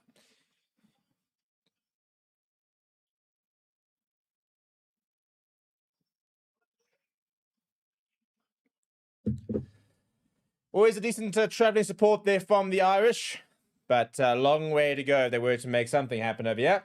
What are the comments over here saying? KTM says, at least this loss will hopefully humble the Irish a bit. Their heads have been a bit big for too long. Couldn't you say, I'm sorry, don't speak for all Irish. I'm one for one, not big head about where we're at. Actually, I think it's an interesting thing. I think it's an online thing. We've got a very interesting and not a very good rapport between the Irish and the Springbok fans on social media and online. In person, I absolutely loved the Irish in France. They were absolutely brilliant. I had such a good time with them. One of my favorite away fans. And they actually were just sitting there. I mean, I laughed at them saying, "Ooh, it's your guys' World Cup." And they said, "No chance. This is your guys." Went to the about the box, but just on a point. So yeah, I think the Irish in person are very different to a lot of the Irish fans online. Isn't that always the point, isn't it? Quincy was just saying that New Zealand have a new coach to impress, and it's at Eden Park. I think that would trouble most teams, 100%. Ball goes up to the air, and that's a brilliant take from Hugo Keenan. So good in the air, Hugo Keenan. Gibson Park now fires it out wide. Prendergast, Bandiaki straightens. Much better this from Ireland. Game's starting to open up a little bit as we enter the last 15 minutes. Long pass out wide. Balakoon, maybe a chip and chase on the park. No, he goes by himself. Past the 10-meter line. Gibson Park to the left-hand side. Prendergast. McCarthy pops it up. Timoney caught in it. Prendergast. Bundy pops it short. Oh, locks it backwards and into the hands of Prendergast. Ooh, I think that's harsh. Knock on is the call. I think he regathered. He's frustrated.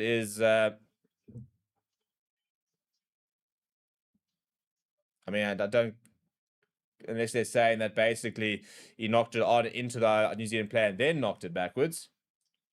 I think that is the call here.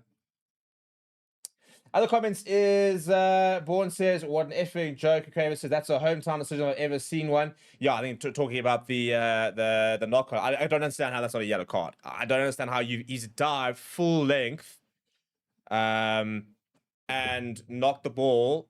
Eventually had to go back to the TMO to make the decision and then said, no, but it's just a penalty. In what world was he ever catching this? Like, ridiculous.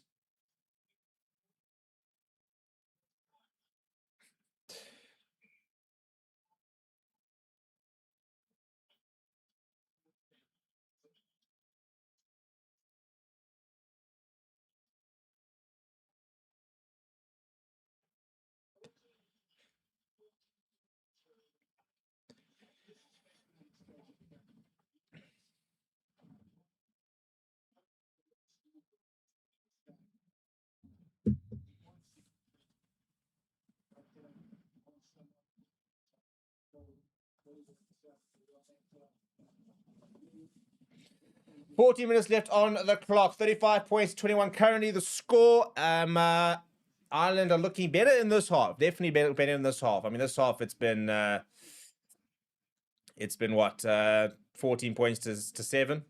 If they hadn't thrown that ridiculous pass, it would be sitting at 28 points, 21. That would actually be game on. So it's interesting how it's a game of margins because I think Ireland have been pretty poor, and yet, bar one poor pass would be 7 points behind.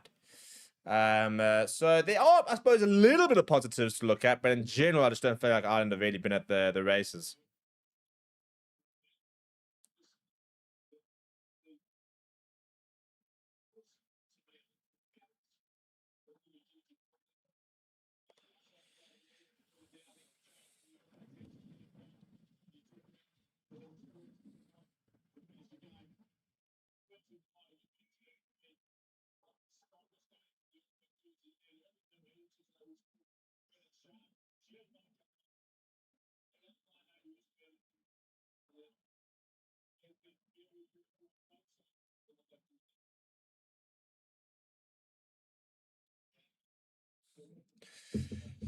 Right, Lochman on for Tom O'Toole. New Zealand with the line out on the far side between the 10 minute and the 22. Amur, try scorer, will feed the line out. McKenzie now. Artie Savia. Quiet game for Artie Savia, actually. One of the more quiet games he's had in the All Black jersey, especially since taking over that captaincy. Now the All Blacks, Cameron Weigard went to the left side, then decided to go to the right-hand side.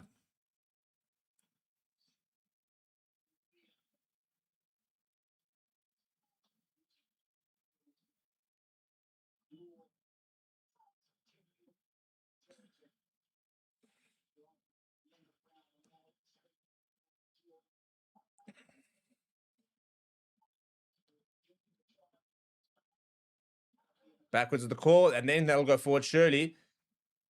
No, says the referee, so New Zealand, yeah. Now it's knock on from Ireland as the call. So knock on advantage, that'll be over now. McKenzie operating at 10. Savia caught in the ball. Josh Lord now, trying to rip that ball, hold him up, is the call. Pick up and go from Roy Guard. Oh, and that's a breakthrough from Caleb Clark. Caleb Clark skips the tackle as well of Frawley up to 22. Now the left-hand side. Jacobson, Xavier caught in the ball by Balakoon. Good defense there from the Ireland, but good line break there coming from Caleb Clark. Barrett.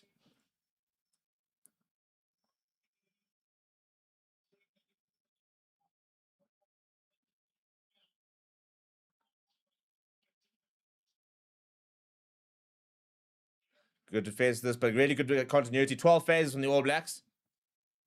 Josh Lord pops it up to Luke Jacobson. Space for Luke Jacobson. Ball back inside to Morby.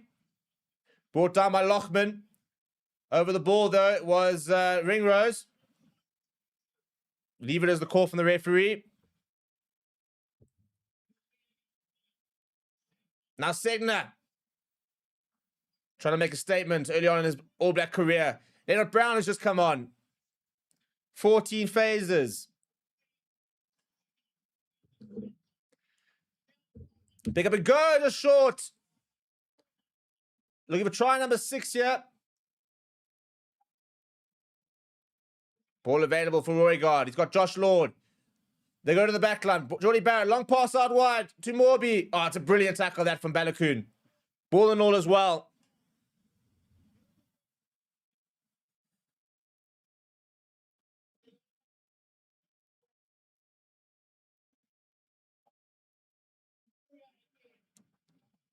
This was really good work from the All Blacks, but I suppose 90 phase is a good defense here from Ireland.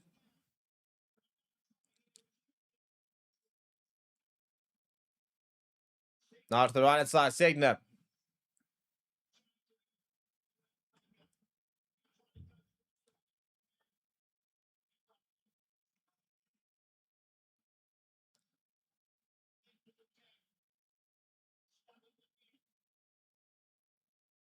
Straightens out his Caleb Clark. He made the initial break. But it's very good defense. Now McKenzie. 22 phases. Roygard shows and goes. Ball comes loose, but backwards is the call.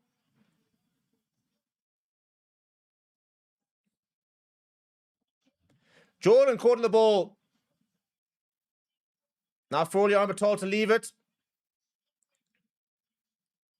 Amour. I mean, this is a hell of a defensive set. 25 phases so far. Reminiscent of that set, that defensive set the Box had back in the World Cup. And then they lost forward. And they're going to go back for the penalty. Offside is the call.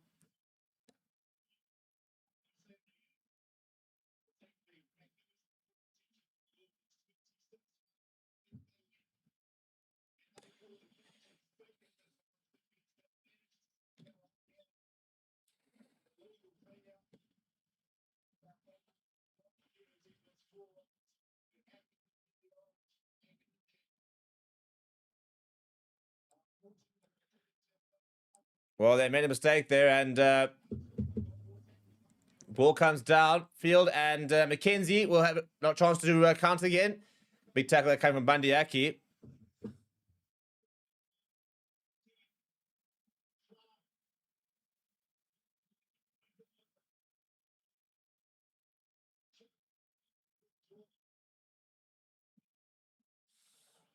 Now Frawley, not much on. He'll just look to find touch.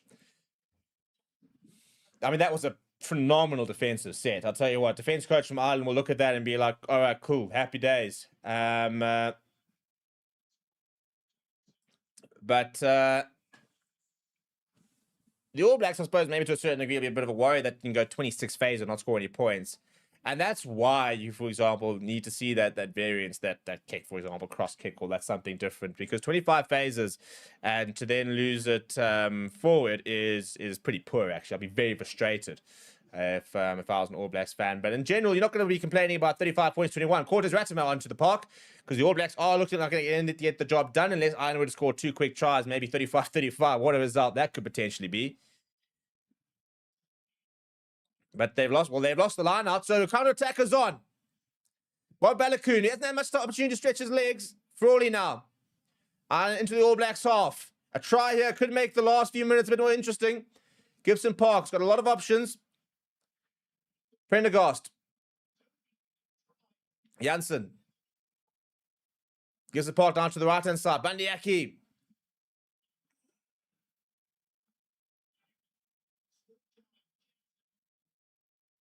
Pick up and go. Joe McCarthy.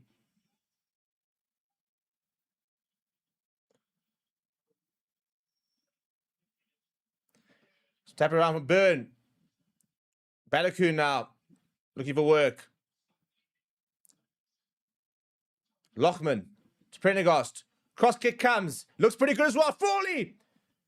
Inside. Gets away for one. Wanted by Will Jordan. And penalised for rolling is the cork. So isolated was Frawley. It was a good kick that from Prendergast, but they take it quickly under. McKenzie's up now. Laka throws the ball back inside. Well, I'll tell you what, I was this for a bit of open play. The ball's just going everywhere. Now kicked on head by Danton Leonard Brown. And eventually it will find touch. Well, that was the moment, really.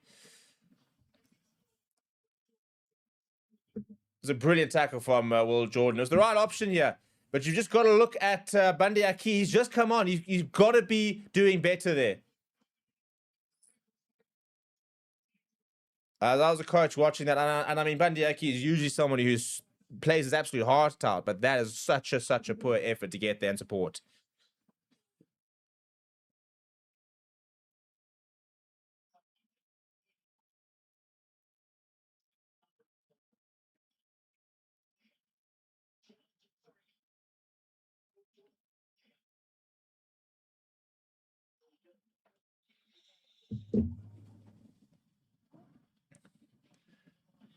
Now to the left-hand side. Ireland attacking from deep. I hate the spider cam angle. Prendergast, not too much options. Goes to the boot over there. And Will Jordan misses it, but then makes the tackle. Ball back inside. Can we go back to a normal camera angle, please? Now Leonard Brown. Now Chop Morley kicked ahead. You can barely see what's going on. Thank you. Now we're back to it. And the ball comes skewing off the side. And illegally so. I thought it looked like hands in.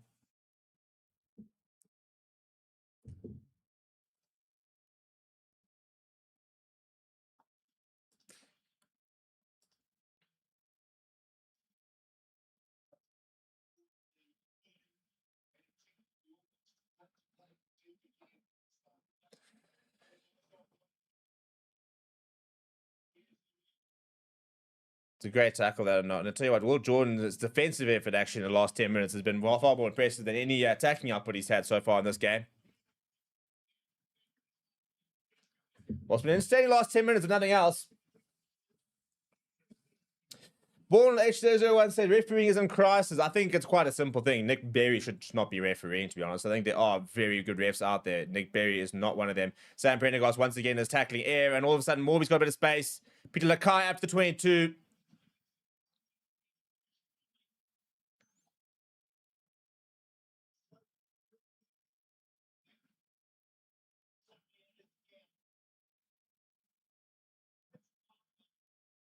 Quarters Rattimer goes to Geordie Barrett.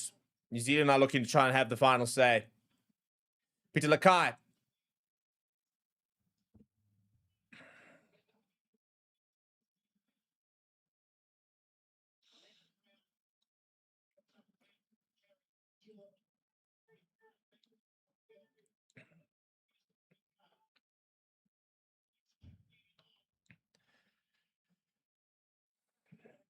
Now another big defensive set needed here from Ireland. Janssen over the ball, loses it. Signer.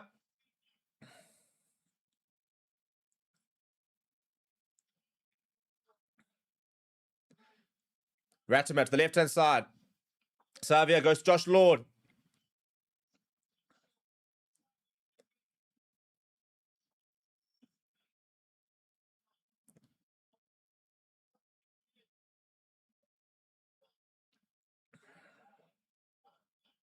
Rattimer now looking for options, 12 phases. Ball back inside.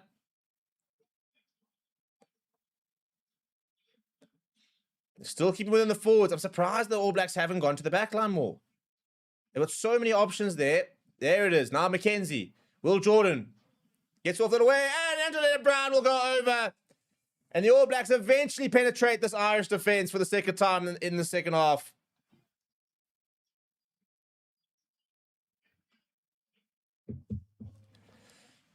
Well, 40 points, 21. I mean, that is verging on a hiding.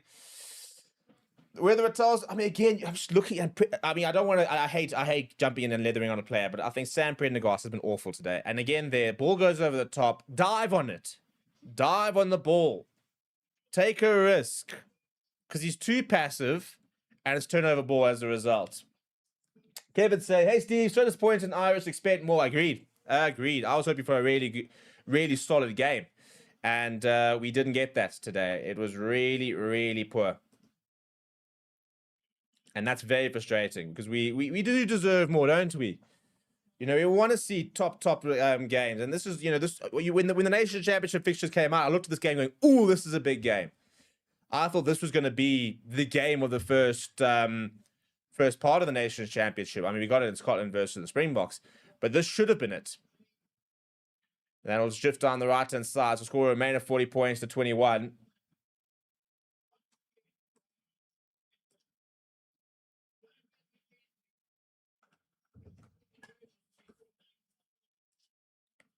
Dan McKenzie, by the way, named player of the match. Interesting call.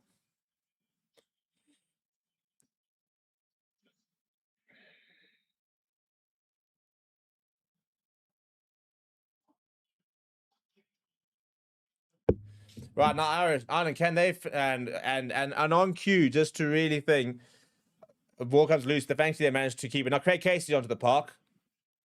Prendergast pops it up.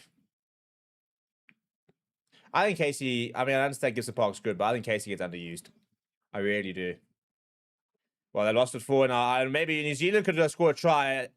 Last few seconds. Well, you will have the line up because there's still 5 seconds left on the clock. Bourne says, worst game I've seen Ireland play in a long time. Agreed. What's the next stream? The next stream is the mock game. And so we'll be live with that. But, I mean, that's his build-up starting over on Forever Box very, very shortly, in fact, as well as the stream itself will go live a bit later. But final score, 40 points, 21. Yeah, Ireland, awful. New Zealand, good. Maybe not as good as the score I might suggest, because I think that they were gifted, obviously, a try, and Ireland were improved, but in general, it's a big statement performance. And it felt a bit more like what the Boks are kind of doing, where the New Zealand didn't always have to play as well as they probably can to get the points and get the results. So yeah, final score 40 points, 21. That is the full-time score. Thank you for joining me, people. We'll be live a bit later for the Bok game, and let's hope that Wales do pitch up and provide us with a decent spectacle. Thank you very much for watching. My name is Steve, and I'll